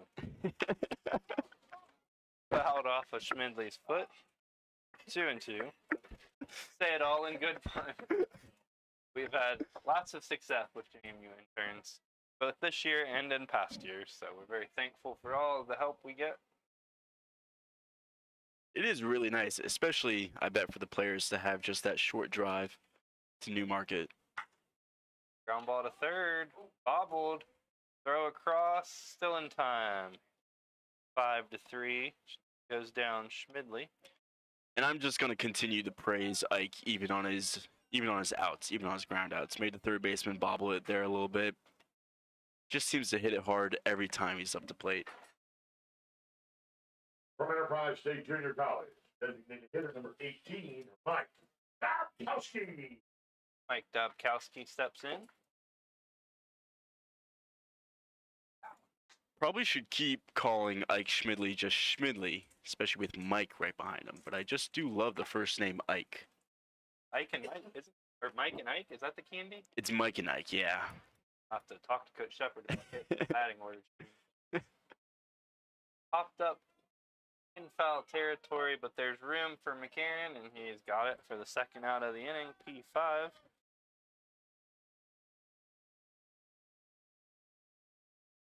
And yet another JMU intern, so now we can offer 2 camera angles again.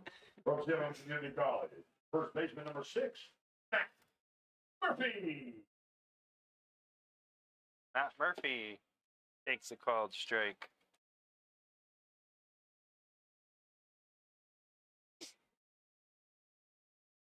Oh, 1. Grounded back to the pitcher. Bobbles it, but has time. 1, 2, 3.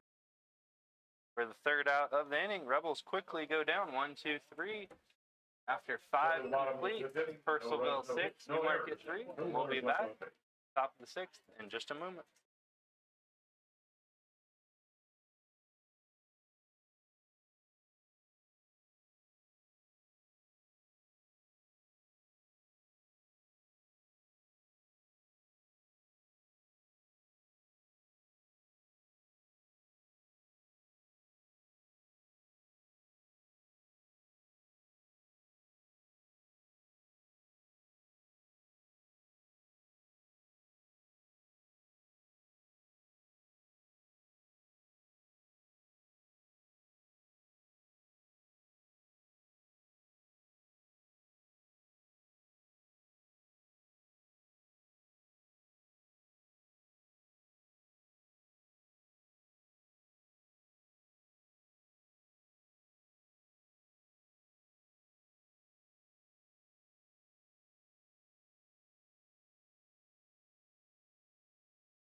Stop number 3, Mitsuki Kono. Mitsuki Kono leads off the top of the 6th for the Cannons.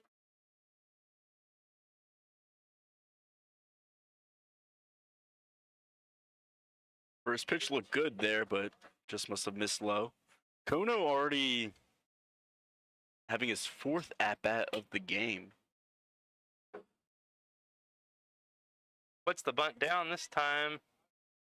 Fielded by the pitcher, thrown over to first for the first out of the inning. Nice play by Harbert.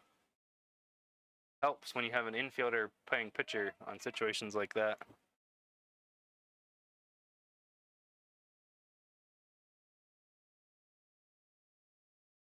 But a little frustrated behind the Cannons dugout. I think a helmet just got spiked into the wall.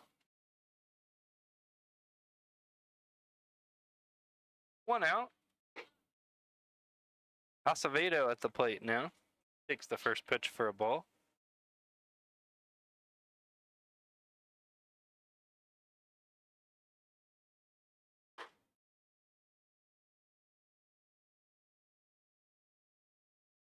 That one's in for a called strike.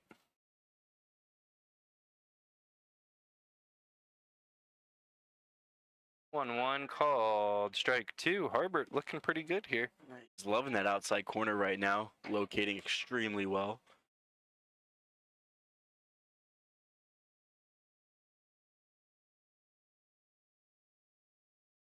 That one's in the dirt, ball 2.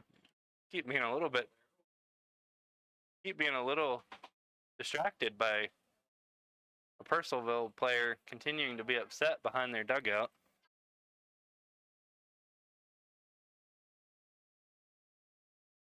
Pretty clear view from our position, so kind of hard to not be distracted by it. Try to maintain positivity, but Yeah. that is kind of part of the story from where we're watching. 2-2 is fouled off. Definitely a lot of emotion going on over there. This game will bring it out of you, but I mean, Purcellville's still up 6-3. Not too much to be upset about. Harbert ready for another 2-2 pitch. High fastball popped up and out of play.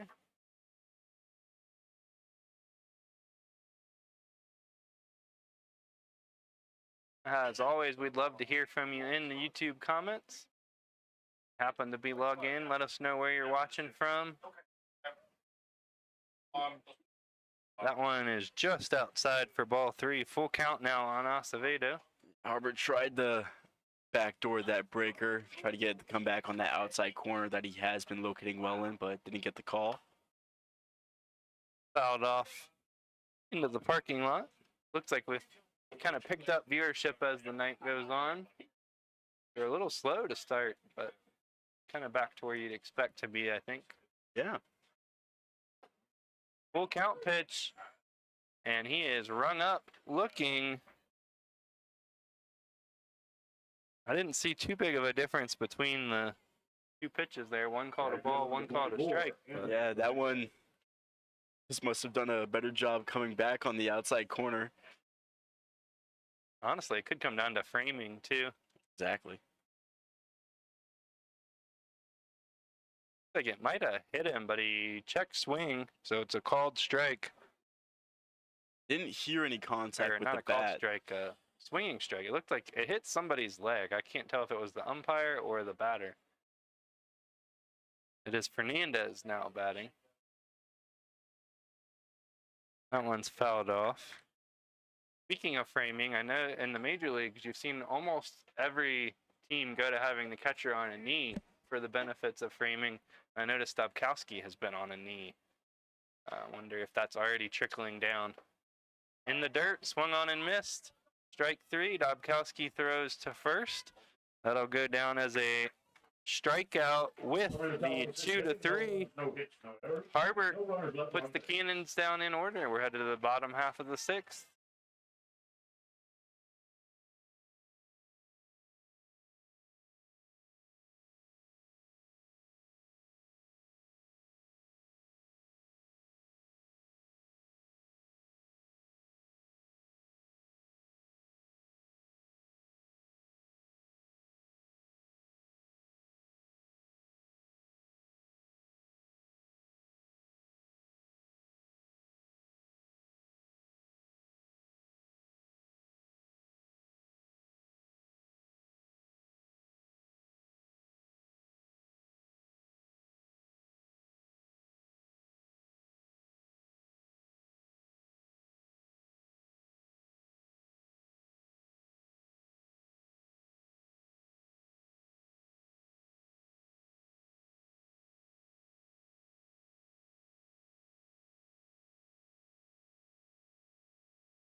And we're back for the bottom of the 6th. Jack Hobson, Leading off the bottom of the sixth, shortstop, going to lead off for the Rebels. from the University of West Alabama, Having an inter-inning discussion about Jack Hobson. the automated strike zone coming to Major League Baseball, or at least the challenge system, I believe, next year. Yeah, stemmed from our conversation of catchers being on one knee and how framing affects that, and then how this new system that could be in place next season is going to affect framing. First pitch low and away for a ball. I would assume that it'll make it less valuable, but at least to some extent, yes. Right. I think we were all kind of in agreement. We like the challenge system. It fixes those egregious calls in big situations that umpires might miss from time to time. 3 balls, no strikes. Hobson looking to get on to lead off the bottom of the 6th. Rebels trailing by 3, despite out hitting the Cannons through 6. Yeah, Hobson already 2 for 2 today. Oh, gets on the hard way. That one hits him.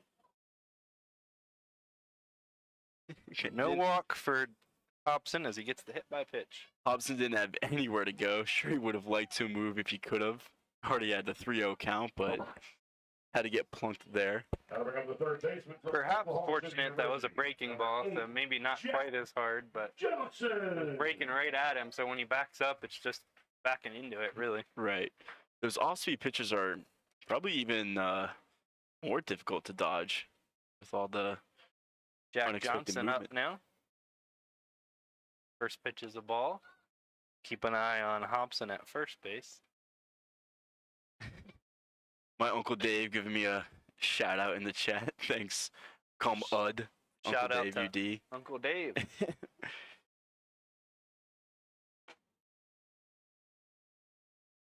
Make him a pioneer for this, for a back half of the game. Let's have an active, engaging chat. Keep commenting where you're from, and again, what MLB team you root for, especially if it's the Nats. Another one down low, 3-0. Maybe we'll break out some trivia throughout the year. I like the idea of getting an engaged chat. Especially when we have you here, and it can be Rebels-related trivia. Oh, I can give you the Rebels trivia. All 4. First 2 are on for Newmarket. That pitch looked pretty decent also, but hard to get a call when you're walking back-to-back hitters on 8 pitches. And we've got a visit to the mound. Haven't seen a motion yet, but I think we're going to get a pitching change.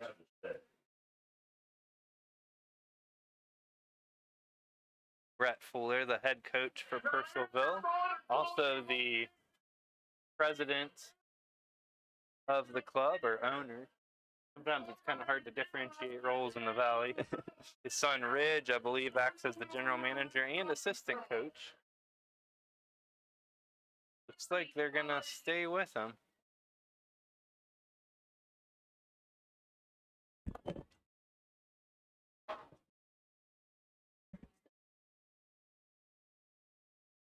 Yeah, and this is Southpaw Aiden Adams for Purcellville. We think it's hard to kind of tell their number, especially when they're a lefty. Pride State Junior College. Catcher number 13, Jack Sarkowski. I meant to double check that as we were coming into the inning. It is a little bit harder to keep up with some things, such as pitching changes in the Valley. You don't necessarily get it announced or pointed out to you. The umpires try to wave, but it doesn't always happen. Yeah, they always have a lot on their plate anyway, and we always try to match it with the roster we print out before the game.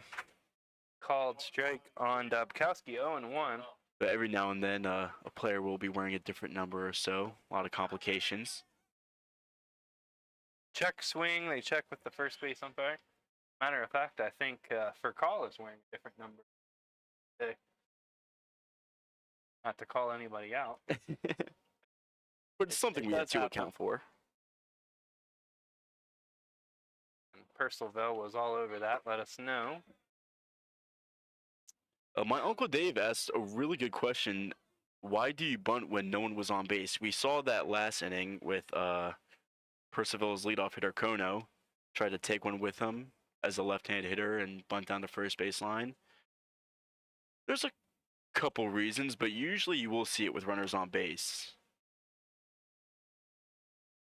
Kono was definitely trying to bunt for a hit. Left-handed hitter, pretty fast. Right. It is a bit interesting with him because he does have power, so he's kind of given up the opportunity to slug, trying to set the table for his teammates behind him. He is a player of smaller stature, though. Looks like he's got a lot of speed, so could just trying to be incorporating that into his game. A little drag bunt action. Sometimes catch the defense off guard. Oh, 1-2 hits Dobkowski. John Dobkowski, the catcher. Got to be clear there as 2 Dobkowskis are in the lineup for the Rebels.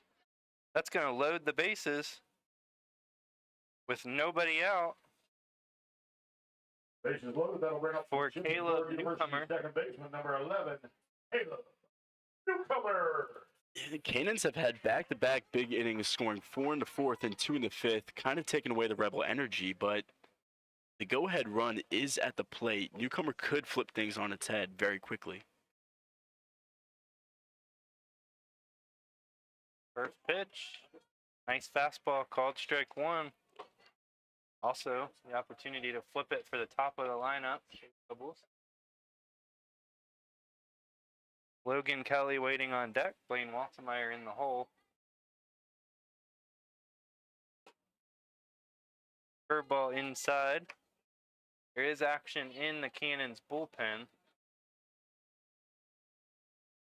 Can't quite make out that number. 20 something. Oh, I test my vision every year. If I can still.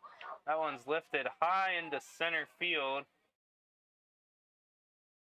Left fielder takes it. Runner coming home.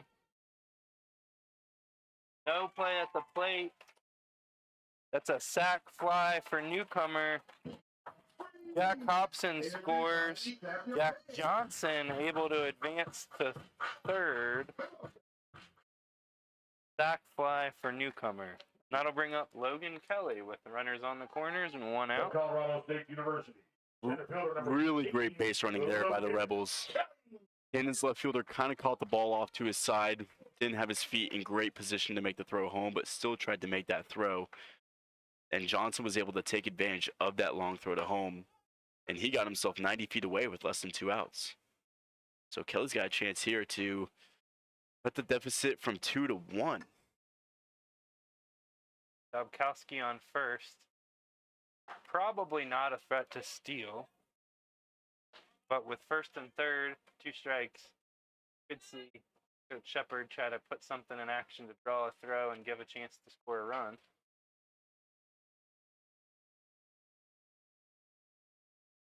Oh, 2 fouled off. Adams in a dangerous 0-2 count, dangerous being for the hitter. Got to think with a lot of lefties coming up in the lineup, lefty on the mound, righty warming up in the bullpen, maybe the Cannons will play some matchup games. That one's outside. Don't think the Valley League has the 3-batter rule. You can play matchups more so than maybe in the major leagues if you have enough arms to do it. Also larger rosters. So you could really play the matchup games if you had 20 pitchers on your roster. There goes Dobkowski. Had a pretty good jump, and he's going to steal second uncontested. The curveball low and in, and the catcher had no chance. Takes away the double play ball, which is very crucial with Waltemeyer waiting on deck. To firmly answer my Uncle Dave's question, usually bunts will come with guys on base, but good to see a stolen base there to advance the runner. Swing and a miss. Kelly goes down swinging. Second out of the inning. That'll bring up Waltemeyer. Cannons did have the infield in there. Now they're going to back up with 2 outs. Yeah, that's a big strikeout for Adams there. Waltemeyer. Really would have loved to see Kelly do some situational hitting, but that fastball looked well located high in the zone. Couldn't catch up to it. Feels like Waltemeyer is due for a hit here. Does have the tough lefty-lefty match. First pitch is low for a ball. Tough lefty-lefty matchup, but like you said, feels due. 0 for 3 so far today, despite his good at-bats. Seeing a lot of pitches, good swings.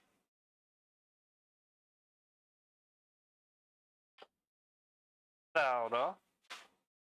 You weren't with us for the first game of the season. We talked quite a bit about Blaine. He was first team All North Division third base last year in the Valley. And he was first team All Region for his region of Division 3 this season, college season, and honorable mention All American. So had a very good year. Over 390, 8 home runs. 1-1 outside. When your batting average is just below 400, gotta think there is some nice hardware coming your way. It was over 400 for most of the season, and it dropped right at the end. Aw. Just missed it. Should have given some days off to him. 2-1, swung on and missed. 2-2. My dad loves to tell the old tale of Ted Williams and how he was batting 400 but refused to take those last few days off. Wanted to earn his 400 batting average up until the last game. 2 to Waltemeyer, ground ball to third. Gonna be a tough play. Goes off the third baseman's chest and into left field. Took a nasty hop. Yeah, Devin over there at third for the Cannons. Probably going to be an error. Waltemeyer's gonna reach. Dubkowski advances to third.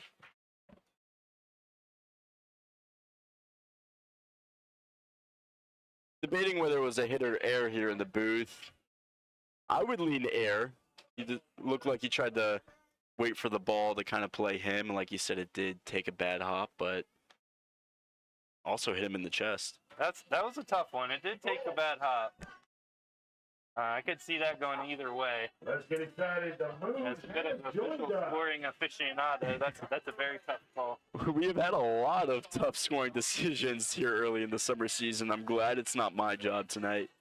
But nevertheless, that will draw Adams out of the game and bring in a new relief pitcher for the Cannons. Thank you.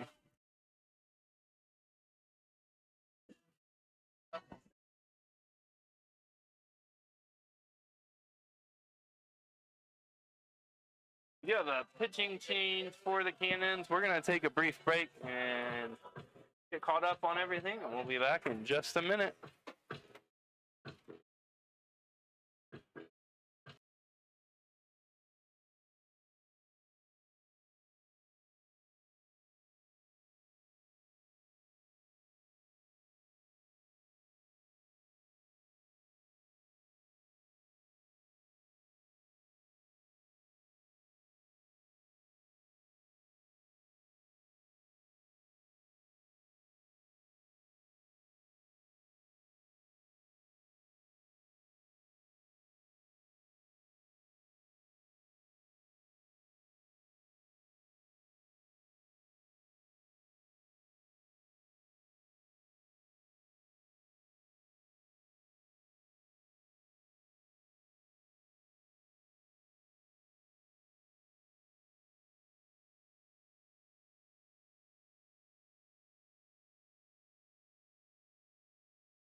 Gesk. Left fielder number 9. Oh, how do you say that? Midley. I'll bring up Ike Schmidley for the Rebels. Thank you. Did you get the pitching? Yep, number 20, Luke Gesk. And for the Cannons, Geske. What are we thinking for pronunciation there?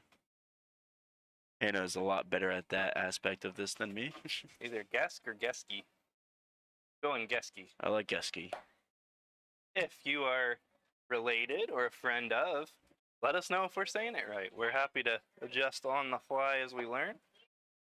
Meanwhile, it's 2-0 on Ike Schmidley.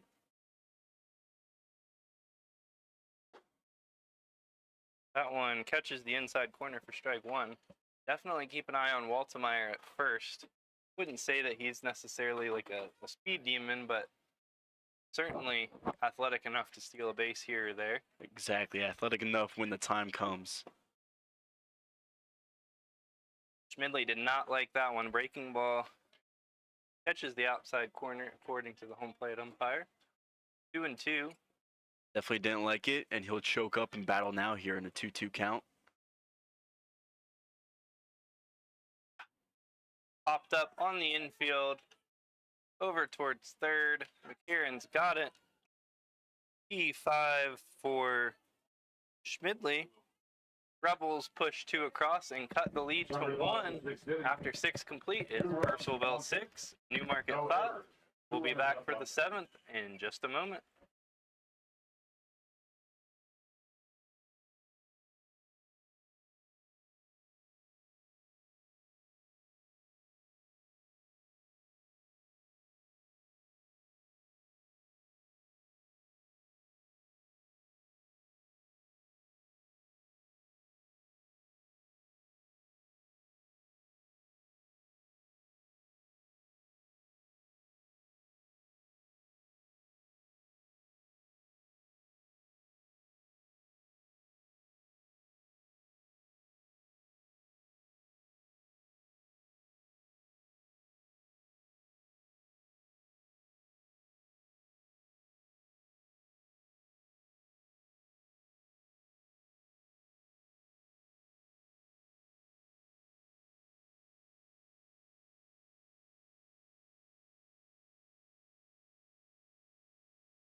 Mechanic, second baseman, number 17, RJ.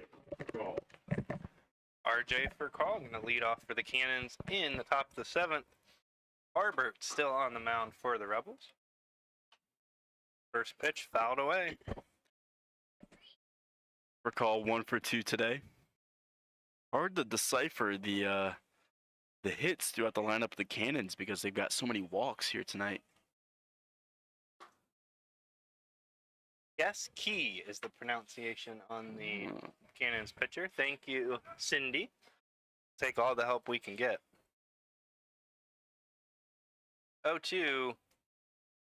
Breaking ball stays up high, ball 1.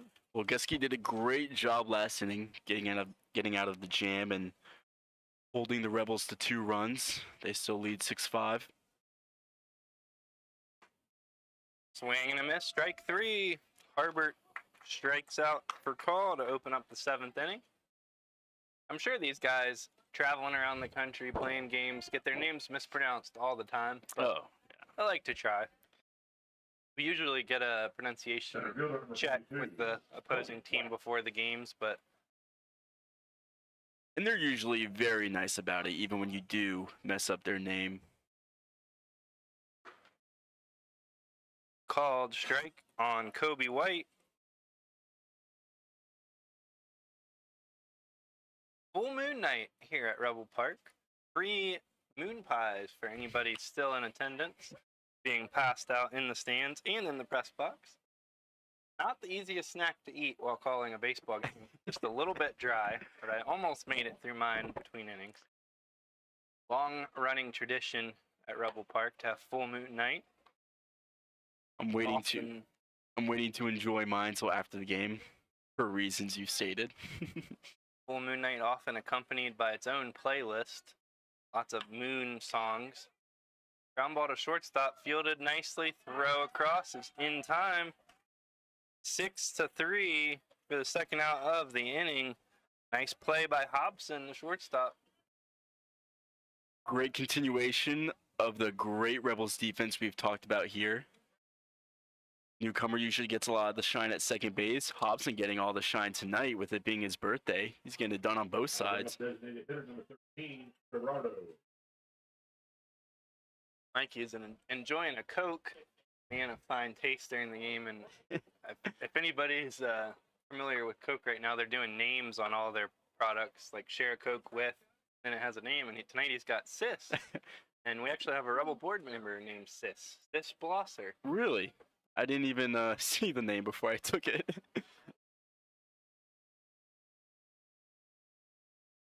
Meanwhile, Prado at the plate for the Cannon. I believe it is 1 ball and 1 strike.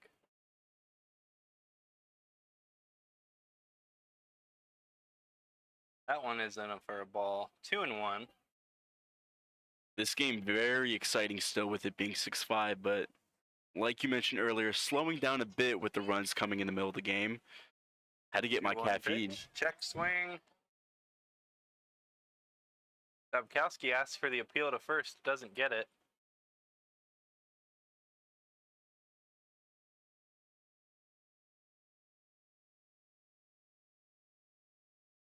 Lost one of our cameras there, but it'll be back in just a second.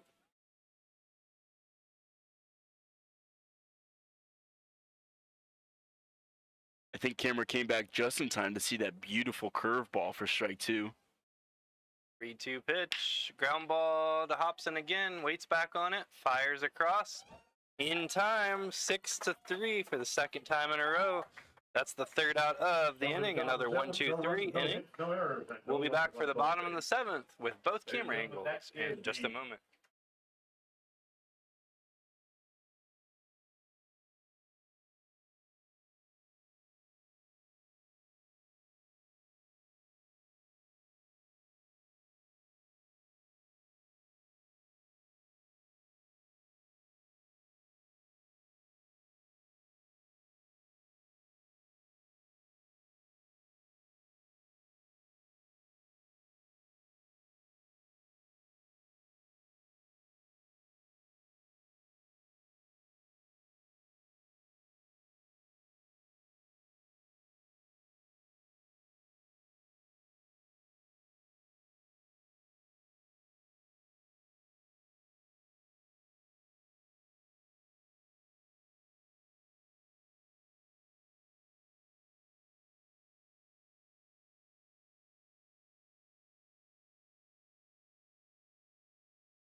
Dabkowski.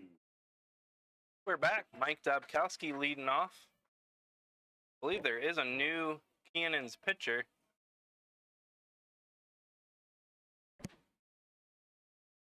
Same guy? Sorry. Same guy. He came in at the end of the last inning. That was my bad. I was still thinking of the lefty. Got a comment from Mr. Joe. Is there no sound? Question mark. Type of the comments if we still got no should sound. be sound. think maybe they were just a little confused. Maybe we were a little late coming back from break.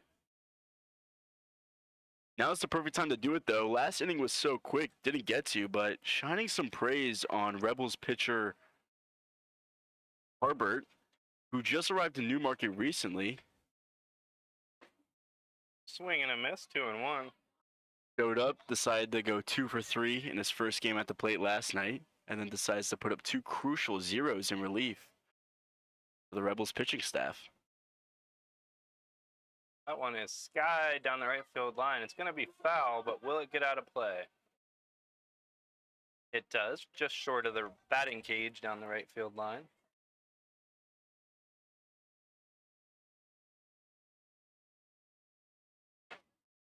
Not familiar with Rebel Park. Down the right field line, there's a batting cage just squeezed in between the park and the neighboring neighborhood line of homes down the right field line.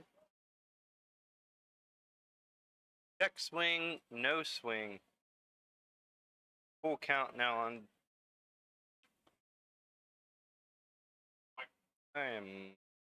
Scorebook is off. I messed something up somewhere. That's okay. My scorebook doesn't matter tonight.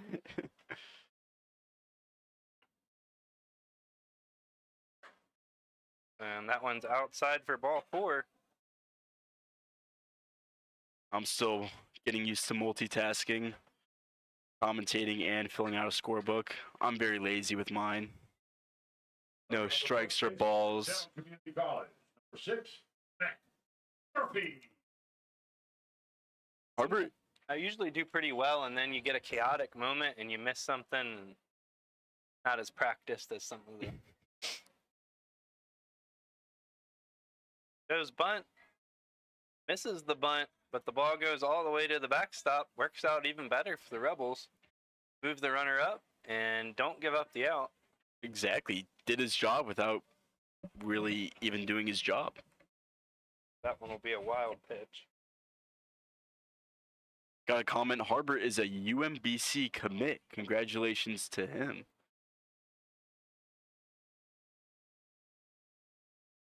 Have a consultation among the umpires, possibly checking to see if he made contact with that. Get the safe call, so I assume we're good to go. Yeah, quick chat. Usually you hear the contact. I appreciate when umpires are willing to get together and chat, just in case somebody saw something different. Exactly. 0-1, Dobkowski on second. Mike Dobkowski on second. I gotta remember, you gotta clarify when we have 2 Dobkowskis in the lineup.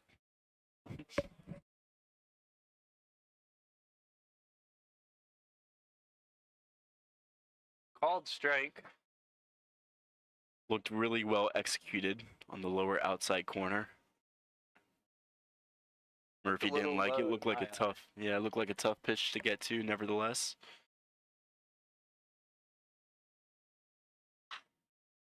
Line in the left field. That's going to be a base hit. They're going to hold Dobkowski up at third. I think that was the right call. Yeah, Murphy hit that one so hard on the ground. Left fielder was able to get to it quickly. Looked like he was coming up with the ball before Dobkowski even rounded third. Dobkowski, not the fleetest of University foot. of West Alabama. Not saying he's slow, but there might be some guys you'd be more tempted to push it with there than others. He'll surprise you every now and then with his speed, but you're definitely right. Big play like that, definitely want to stay more on the conservative side. Here's Hobson again, the birthday boy. Swing and a miss.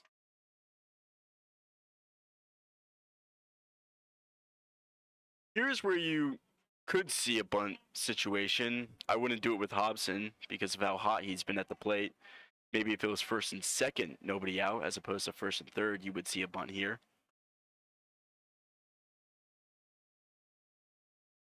Breaking ball inside for ball 1.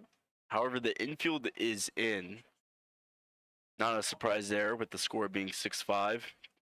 Nobody out, but Cannons are very motivated to get this lead runner out and keep their 1-run lead.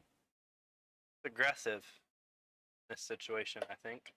Second baseman also playing pretty close to second base. The first baseman holding the runner is a pretty big hole over there. Right. Interested to see if it does go to the second baseman. Would they still try to get that runner at home, or maybe try to turn to the double play? Big jump, runner going. Fouled off. He had second base stolen, so a bit unfortunate that one was fouled off. He definitely had a great jump there. Probably took 4 or 5 steps towards second before the ball was out of the pitcher's hand. It's nice. It's nice when you're the trail runner. You can kind of get lost in all the action going on. Could be part of why Furcall's playing so close to second base, giving himself time to get over there, but it does leave quite the hole on the right side. And Hobson does like to shoot it that way. Check on the runner at first.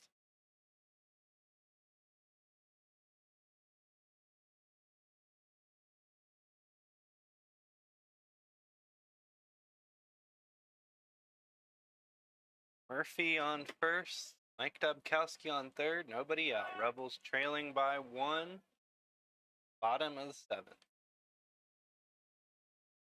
The Newmarket faithful hanging in there pretty well. Haven't seen too many people leave. Wasn't a huge crowd tonight to start with, but it is Tuesday. Right. Hard on a random Tuesday night, especially after all the unfortunate weather. Ground ball to Furcall. Tries to go to second. Ball is dropped by the shortstop, Kono. Everybody clap your hands. Well, we were interested to see what would happen if the ball did go his way. Because of his dive, I don't think he was ever planning on making an attempt at the lead runner at home, so the Rebels are going to tie this game 6-6. But then when he stood up and tried to flip at the second base, it looked like Murphy would have beat the throw there and interfered with the throw. It hit him in the back as he was arriving at second base. So awkward play, awkward situation for call, but Rebels are going to benefit. They have a tie game and still 2 runners on with nobody out. Thanks for picking up for me there. Bunt attempt by Jack Johnson. I was jumping in to help out with some scoring. Yeah, definitely a It's going to be wacky one there. fielder's choice for Hobson and an E4, allowing the runner to reach second base. Or E6, I'm sorry. Really, you could give the air to either middle infielder. Furcall kind of bobbled it, and then bunt is down right in front of home plate. Throw is going to go to first. That'll be a sacrifice. Both runners advancing.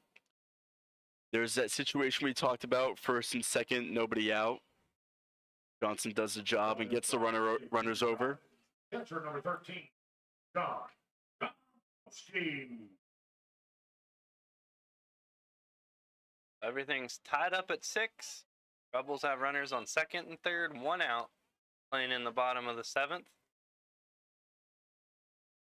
Infield remains in with a different goal this time, trying to keep the score tied. Grounded fell. Furcall really did end up being in the right place on that grounder. It just, the execution lacking a little bit for the middle infield there for Purcellville. Credit to Hobson, he hit it hard. Definitely caught Furcall in an awkward position.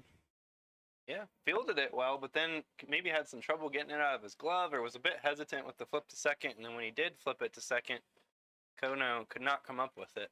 Yeah, it was also a short hop. Dubkowski froze at third. He wasn't sure if he caught it on a fly, but Furcall didn't catch on a fly. It was on a hop. So like you said, that probably led to him having some trouble getting out of the glove. Meanwhile, the other Dubkowski, John, at the plate with a 1-1 count. Already had a big double tonight. Chance to do some more damage.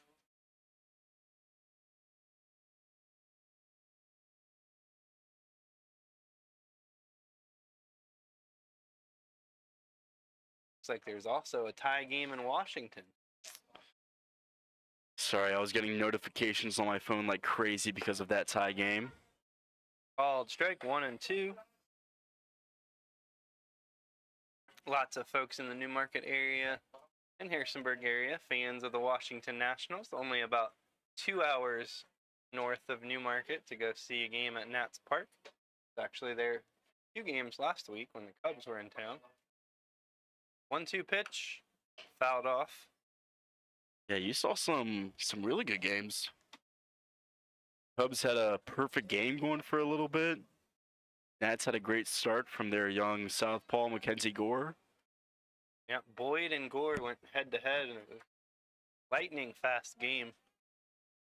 Matthew Boyd is just one of those gritty pitchers. Feels like he's been doing it forever. Got to see Ian Happ at one into the third deck at this park, which you don't see that every day. This one's grounded to the shortstop. Kono whiffs on it, and that one goes into left field. Not sure exactly what happened to Kono there. That's going to have to be an error, though. Kind of took a big hop, and he just missed it. I don't know how else to say it. Yeah, the Cannons have been getting their ground balls. Exactly what you want in that situation, but you're right. Tried to maybe be a little too casual with his backhand and ended up paying for it big time. And the Rebels have battled back 2 runs in the 6th and now 2 runs in the 7th to take a 7-6 lead. Caleb Newcomer now in at the plate. Flies that one into shallow left field. It's going to get down for a hit. Throw comes into second. Everybody's safe, and the Rebels score another run. Push their lead to 8-6. Great level swing by Newcomer there, even though he was a little early, able to get off the end of the bat and hit it where the defenders were not. Yeah, just a little flare, kind of a Texas leer over the third baseman's head. The winner tonight will take home $56. We're going to get a pitching change for the Cannons, and we're going to take a quick break while that happens. 088658.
Have some changes for the Cannons. Now on the mound, number 40, Merrick Beamish out of Dyersburg State Community College.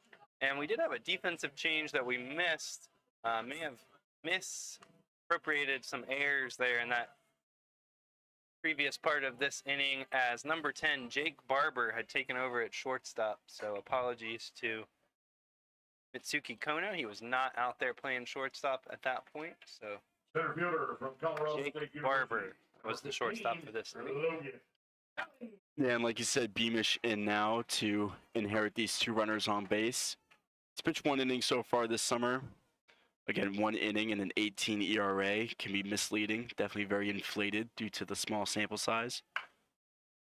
Kelly bunts down the third base line. It's a nice one, and there is not going to be a play to be had. That will be an infield single, and all of the runners will advance.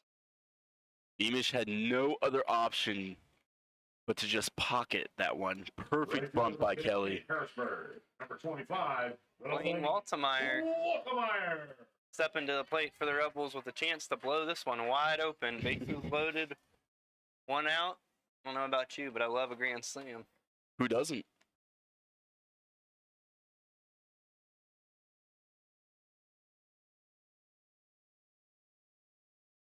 First pitch to Waltemeyer is outside. We had a pretty dramatic grand slam last year from Mike Dobkowski, who's in the lineup tonight for the Rebels. It one way out to center field when the Rebels were attempting to make a big comeback in the game late in the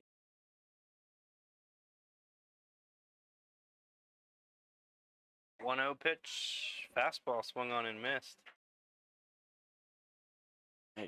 Geske had a unfortunate end to his outing for the Cannons. Really wasn't much he did wrong. A lot of ground balls that were misplayed, blue hits here and there. All right, impromptu trivia for you after this pitch. That one's lifted down the left field line. It's going to get out of play. Double trivia question. First off, can you give me the only player to hit 2 grand slams in the same inning? Ooh, I think it's happened twice actually, because wasn't it? Did it happen again recently? I think, because if I'm thinking of this correctly, it'll be very funny, because I believe it was Fernando Tatis Sr. and then Fernando Tatis Jr. did it recently. Well played. One's outside. Love to see the heritage follow through in those weird commodities that baseball presents.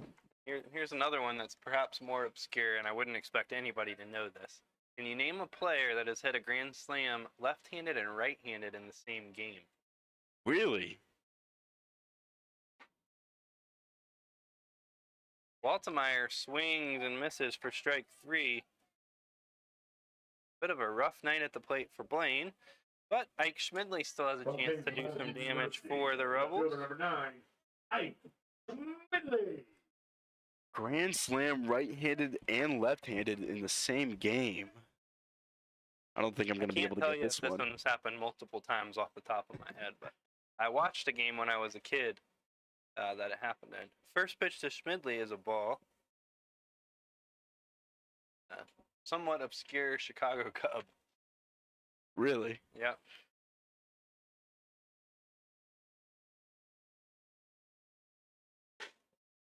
Around what year, if you can remember? Probably late 90s, early 2000s. Okay. Possibly through the mid 2000s. 2-0 on Schmidley.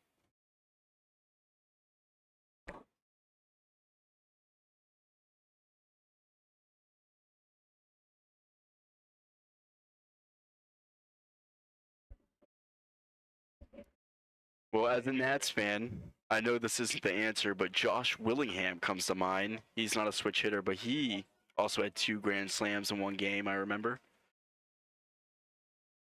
3-0 pitch. Up and in, ball 4. That's going to walk in a run. One way to get an RBI. Now the Rebels giving the Cannons a taste of their own medicine.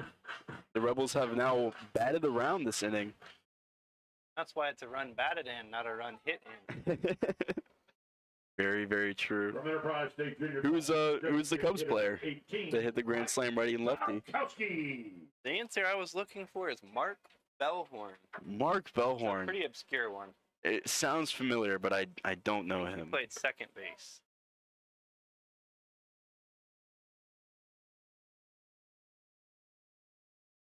Like I said, that one I just happened to be watching when I was a kid. I wouldn't know it. Yeah.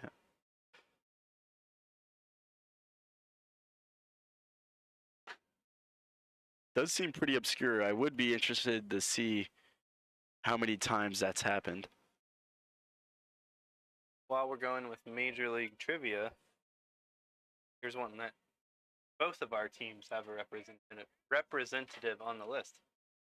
How many pitchers can you name that have struck out 20 batters in a game? Ooh. 3-0 on Mike Dobkowski getting his second at-bat of the game. I know Cubs legend Kerry Wood was one. Nats legend Max Scherzer was also one.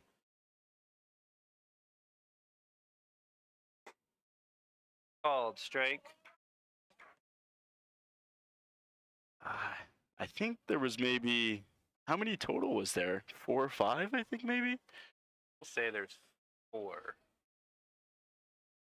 I'm sure I could maybe think of one more, but probably couldn't get all of them. 3-2 count here. 2 outs. Runners will be on the move, so maybe we'll see some action if Dobkowski puts in play. Ball 4, just up and out. Second time in a row they walk in a run.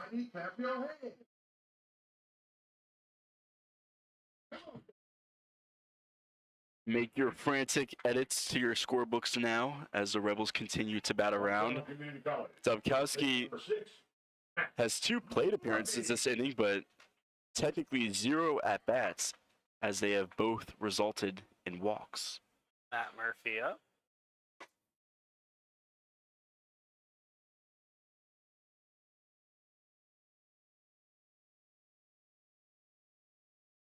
Oh, and 1 is that one. Called strike. That one's hit into medium deep right field. And it's secured for the 3rd out of the inning. Matt Murphy goes down, but not before the Rebels push across 5 runs to take a 10-6 lead. We'll be back for the top of the 8th in just a moment.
Jake Pacheco takes the mound for the Rebels, but his last appearance was a start, and I think he's slated to start later this week.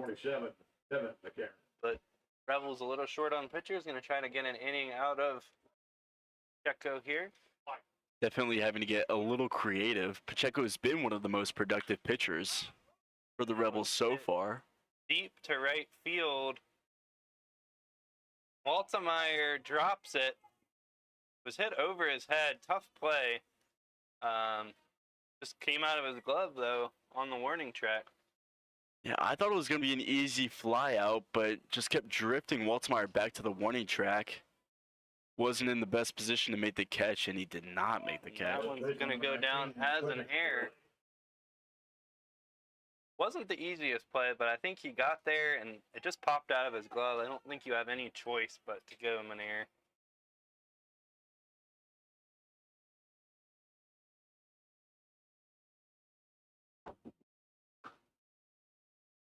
One's inside. For those of you who were following our 20 strikeout conversation, the other two were Roger Clemens twice and Randy Johnson. I was thinking Randy Johnson's might have been 10 innings, so there might be a slight asterisk with that one, but I didn't fact check myself. So swing and a miss. Like we Quentin said, Pirelli at the plate. like we said over the break too, probably one of those big feats in baseball that is going to be hard to accomplish here in the near future, as pitchers are more guarded now than ever. One's popped up down the first base line and off the top of the Cannons dugout. One was about a foot away from being playable. But 1 ball and 2 strikes. Got to think a guy like Paul Skeens or Tarek Skubal has the talent and has the skill to have a 20 strikeout game. Really is just a matter of fact of whether their teams can let them go the distance. I'm a biased Cubs fan, but in my opinion, that one is swung on and missed for the first out of the inning. Pirelli goes down. The Kerry Wood 20 strikeout game is the greatest game ever pitched. Only runner to reach base reached on an error by the third baseman. Wow. That was ruled a hit, but it was an error. That does sound hard to beat. Even as 20 a strikeout, spaced 28. even as a biased Nats fan, I think the Max Scherzer 20 strikeout game. Oh, Broken back grounder to first. Pitcher was covering, ball is thrown past him. That one's going to be an E3. 2-base error and allows the run to score. It's a very unearned run for the Cannons. another tough play in the infield.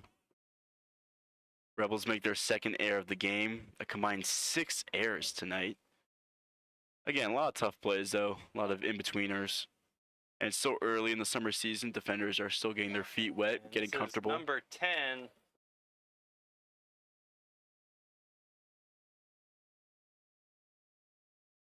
And at the wrong side of my roster.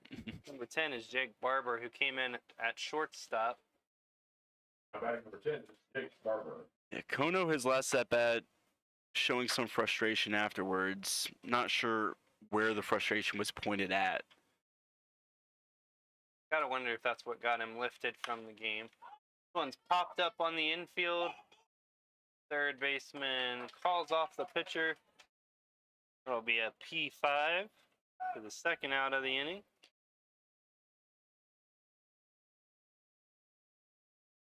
Great job by Johnson to be loud and call off Pacheco there. Never want to make the pitcher catch their own pop out. Fielder number 8, Ethan Acevedo. Just kind of a rule of thumb for baseball. Keep them safe from any possible weird injuries or whatnot.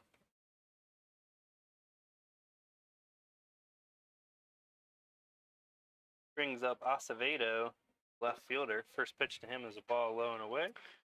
I was going to say, though, you recognize your bias as a Cubs fan, but that Kerry Wood start does seem pretty unbeatable. Me as a biased Nats fan, the Max Scherzer 20 strikeout game, might have to double check here, but pretty sure he let up 2 earned runs in that start.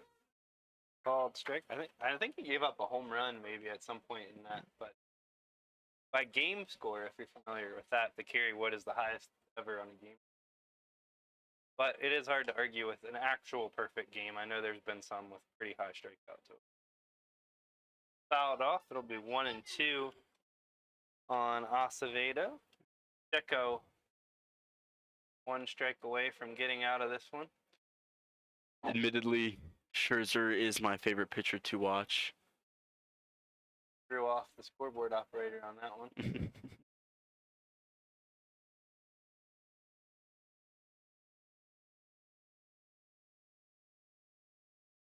Fouled off, stays 1-2. 2 outs, 1 ball, 2 strikes. Playing in the top of the 8th here at Rebel Park.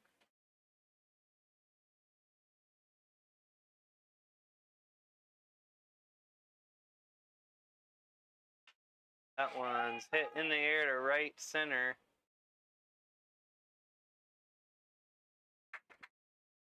Waltemeyer's got it for the 3rd out of the inning. Cannons score 1 unearned run and cut the Rebel lead to 3. Starting the top of the 8th inning. After 7.5, it's Newmarket 10, Purcellville 7. We'll be back in just a moment.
New pitcher for the Cannons, William Ricketts.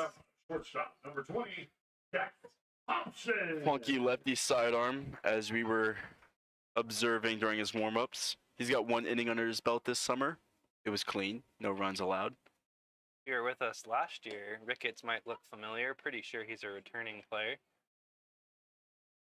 Cannons tend to have quite a few returning players. I know Kono was a returner.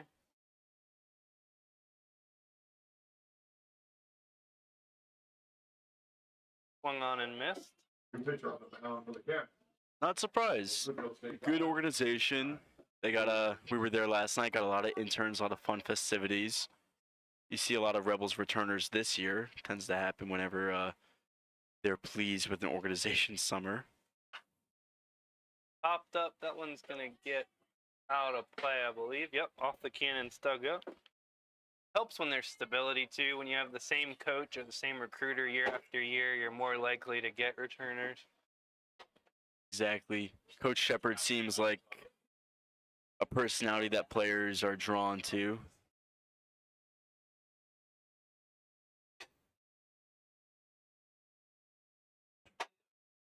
One ball, 2 strikes on Hobson.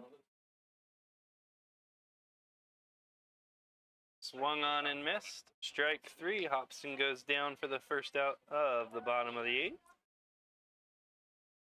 And that'll bring up Jack Johnson. The third baseman from Oklahoma City University, 8, Jack Johnson. I think Coach Shepard was trying to mess with us with the lineup. We got Ike and Mike, and then we got Jack, and John. That Jack Shack has always been a problem. First pitch to Johnson is a ball, 1-0.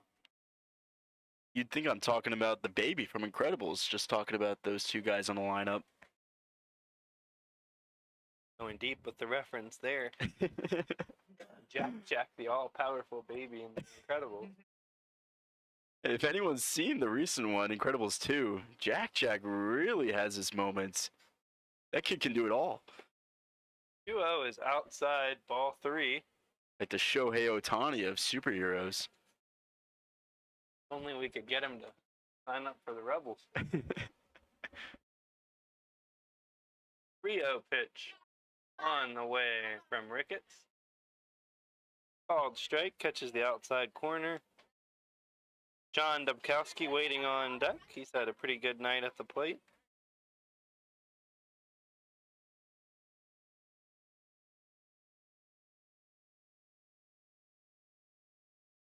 But looks like we're going to get a pinch hitter, perhaps. That is ball 4. Number 2. Going to pinch hit for the Rebels. Elian Olmos, catcher. Pitch hitting for the Rebels from Arizona Western College. Number 2, Ellie. Almost. That one throws me off because I'm pretty sure Jonathan Mallow was number 2 last year. He's on the team this year, so I keep wanting to say it's him. But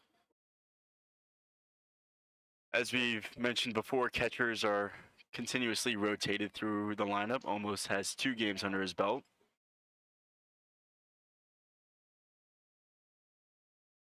One for 8 in those 2 games. catcher, probably the toughest position to transition into summer ball. Catching multiple days in a row, a lot more physically challenging than playing other positions. That one's lined just over the shortstop's head into center field. The clean single for Olmos, and the Rebels have 2 aboard in the bottom of the 8th. The catching position, it's not just demanding physically, it's demanding mentally. So the fact that Olmos is able to just come off the bench here and get a knock right away, it's really special. And like you said, quite the transition coming into the summer, because you also have to worry about whole new pitching staff you have to catch, all these new arms you have to get used to. Yep, not uncommon at all for a catcher to see a pitcher that they're catching for the very first time in the game. Just don't have a lot of time for bullpens. First pitch to newcomer is outside for a ball. And even if you're lucky enough to report to your summer team, you only have a couple days of practice before your first game. Ground ball just foul down the first baseline.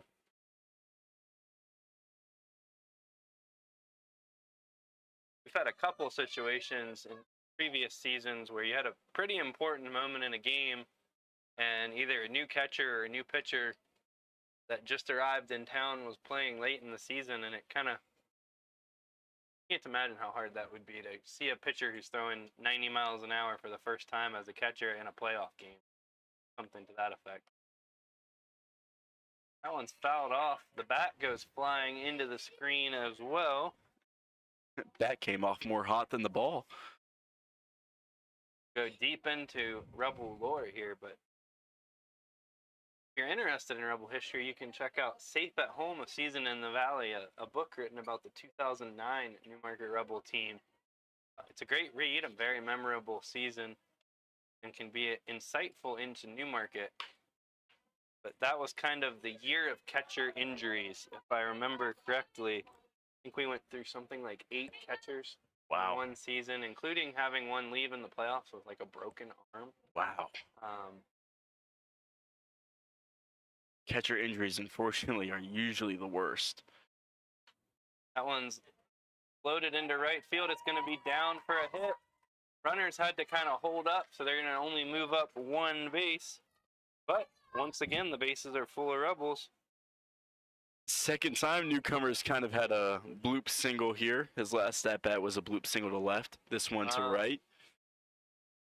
The bat seemed to have Bat seemed to have broken on impact. Center fielder number 15, Logan. Even if it did break, we say that bat died a hero since it resulted in a knock. Logan Kelly up, bases loaded, 1 out. Lines it into center field. That's going to be a base hit. Once again, the Rebels just moving up 1 station apiece. Freeze! Everybody clap your hands. To kind of finish up the 2009 story, I don't want to completely spoil the book, but in the deciding playoff game, the last game of the year, the Rebels were playing the Haymarket Senators, which were kind of a predecessor to the Purcellville Cannons that you see today. That team has moved around a bit. They started the game with the right fielder catching. That one's lined into right field. It's caught. It's going to be a sac fly for Waltemeyer. Hit it hard, but right at him. Good swing by Waltemeyer. Still doesn't have any hits today to show for it, but glad he gets an RBI under his belt. So they can't get my story out. They keep scoring runs. It's a good problem to have. Very good problem. Hitting is contagious. So 2 outs now. Ike Schmidley up. Runners on first and third. They started the last playoff game with right fielder catching. Halfway through the game, he got hurt. They had to put the third baseman in to catch. They were down to maybe 6 or 7 position players. They had a pitcher playing first base, pitcher playing right field, and a pitcher playing left field. But that team, very well thought of one in Newmarket for the fight they put up. Ground ball to short. Close play at first, but Schmidley is going to be out 6-3. The third out of the inning, but the Rebels push across 2 after 8 complete here in Newmarket. It is Newmarket 12, Purcellville 7. Left on base.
Taking over on the mound for the Rebels, making his first appearance for the Rebels, out of the University of Georgia, Wyatt Land.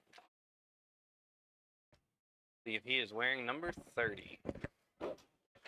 Like you said, making his Rebels debut tonight. Passed with the final 3 outs. Luckily, he has a pretty comfortable lead. I don't know if we'll see a traditional closer for the Rebels, but I would guess that he might kind of fit in that role if we had one. First pitch, just up and away for ball 1. Gotta assume it's a role in the bullpen that changes, and maybe you just ride with the hot hand or the right guy for the right situation. But like you said, if Wyatt looks good here and continues to look good, maybe he'll just earn his closer spot. That one's fouled off. Rebels, I've said this before, I'll probably say it again. You probably get tired of hearing it throughout the season, but a history of very good closers. I don't know exactly why, but I could rattle off a handful that either were successful here as a closer or transitioned into being successful closers in the major leagues. One way or the other, you love to hear that as a fan. Nothing worse than having volatility in the closer role. Blown saves here and there. This is going way into the history books, but I think the 2001 starting rotation for the Rebels had 4 players that ended up going to the major leagues, and 2 of them were closers. Chris Ray for the Orioles, and then Brad Ziegler for the Oakland A's and Diamondbacks. Brad Ziegler. 2001 or 2002. Somewhere in there. Possibly 2000. But, Talk about a memorable relief pitcher. Brad Ziegler. 3-1, called strike. Fernandez probably not earning himself any favors with the throwing of the bat towards the dugout and trot towards first place, but full count on him. Nobody out. Top of the 9th. Rebels lead by 5.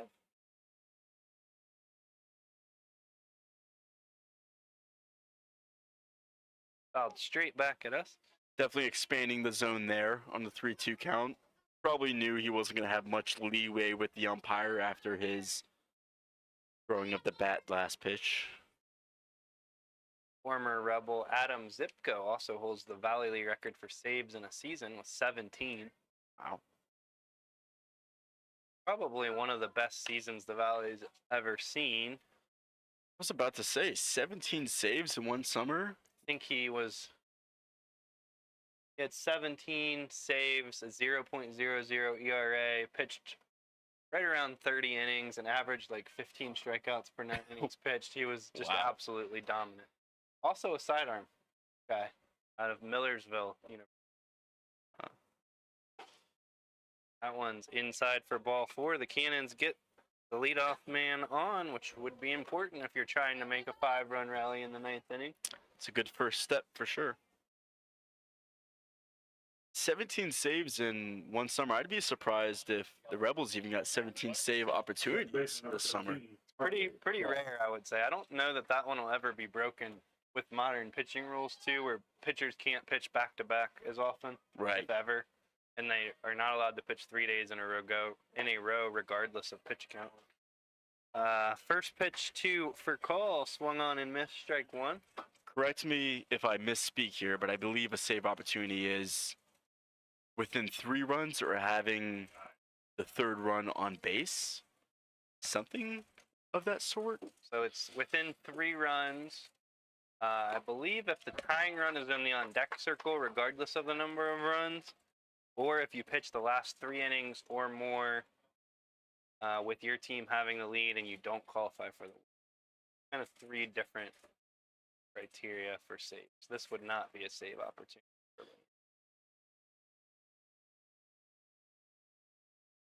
0-2, 2 for call. Outside, gets away from the catcher. Hunter does not try to advance. Yeah, good hold by Fernandez there at first. Doesn't really have anything to gain to being on second rather than just staying at first base. Again, his run does not really matter with it being a 5-run deficit. Kansas is really just trying to move the line, get to the next guy.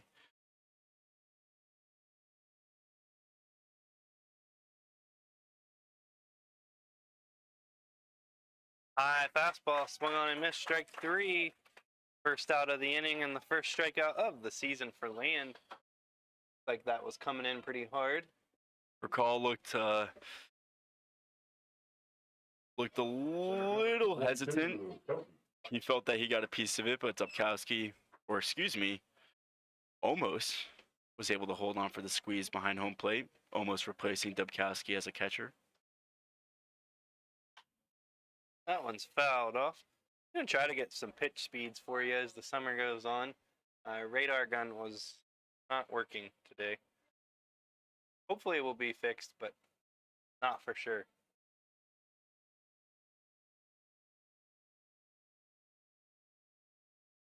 Oh, 1. Hit him. Ooh. Like it kind of just skimmed him on the lower leg. And Kobe White is going to trot on down to first with the hit by pitch.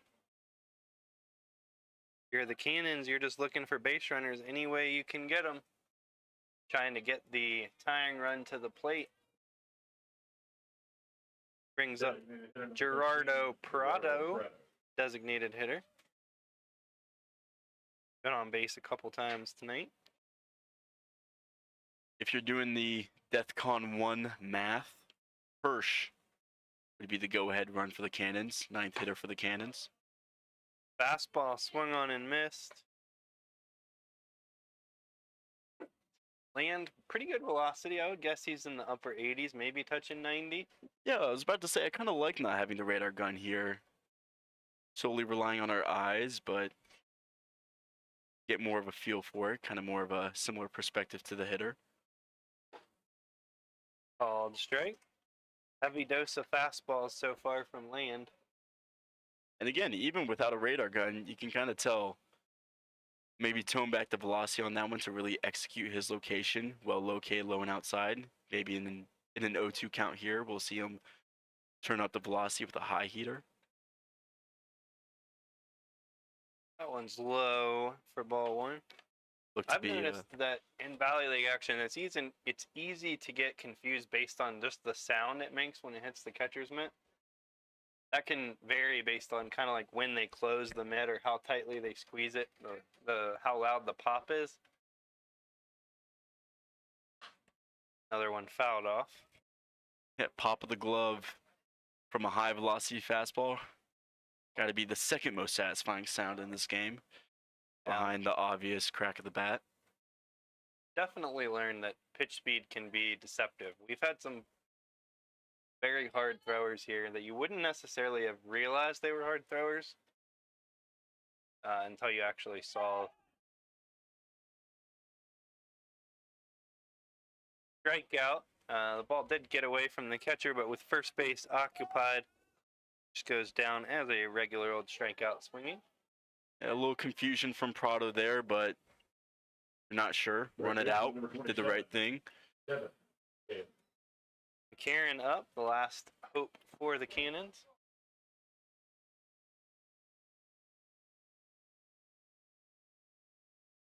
Fouled straight back.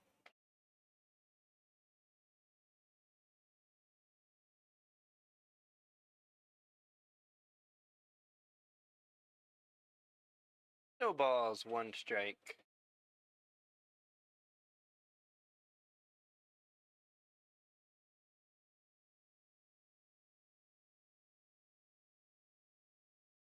Misses inside, 1-1.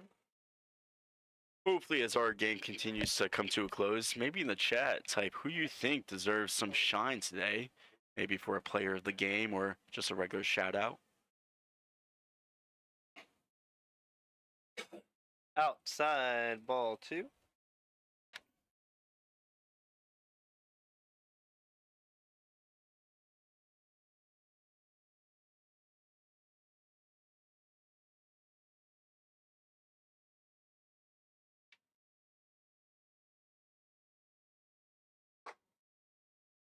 Another one inside, 3-1. And perhaps struggling a little bit with the control. Although I would say he's not missing by a lot. They're competitive pitches. I think it's a little typical for your first outing of the summer. Stuff is able to show through the strikeouts. but location not perfect, which is understandable. Wyatt didn't get a ton of work with Georgia this year. Understandable on a team that was in postseason play. So he might need a few outings to kind of hone in, get back to competitive pitching. Exactly. Full count. 2 men on, 2 out, top of the ninth. That fastball misses just up and in. Loads the bases for the Cannons. Tried to go with that bread and butter high fastball, but just missed. Like you said, part of Georgia's school. Got a loaded roster there, so going to see a lot of. He's probably looking forward to a lot of outings and innings this summer. Able to get to show off what he can do. Quentin Pirelli stepping in. Still does not represent the tying run. They would need one more runner to get on base before we're at that point. So Land has a little bit of play.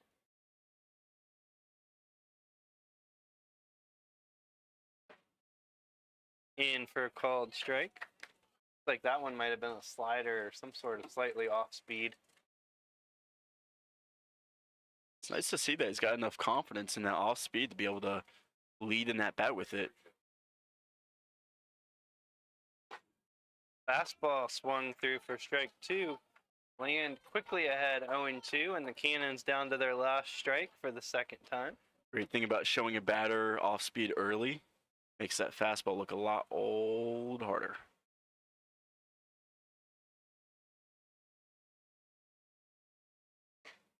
High fastball gets away. Gonna allow the run to come in and score, and all the runners to move up. That one hit off of almost his glove. Probably is going to go down as a pass ball, which would mean Wyatt technically doesn't have that run counted as an earned run yet, if he's able to put this batter away. 1-2. Way outside. Actually, Karam's almost off the backstop and almost to first base. Another run's going to come in to score. Yeah, unfortunate kick there from the backstop. That one will be a wild pitch and an earned run, unfortunately. Part of the quote-unquote home field advantage here at Rebel Park is understanding the play you're going to get off the backstop. Pretty hard, and you can see balls bounce almost all the way back to the pitcher if they hit it cleanly. 2-2-2. 2 balls, 2 strikes, 2 outs. Another one low and away. Full count.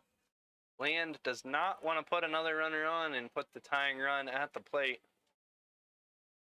in the form of Mark Hirsch, the catcher.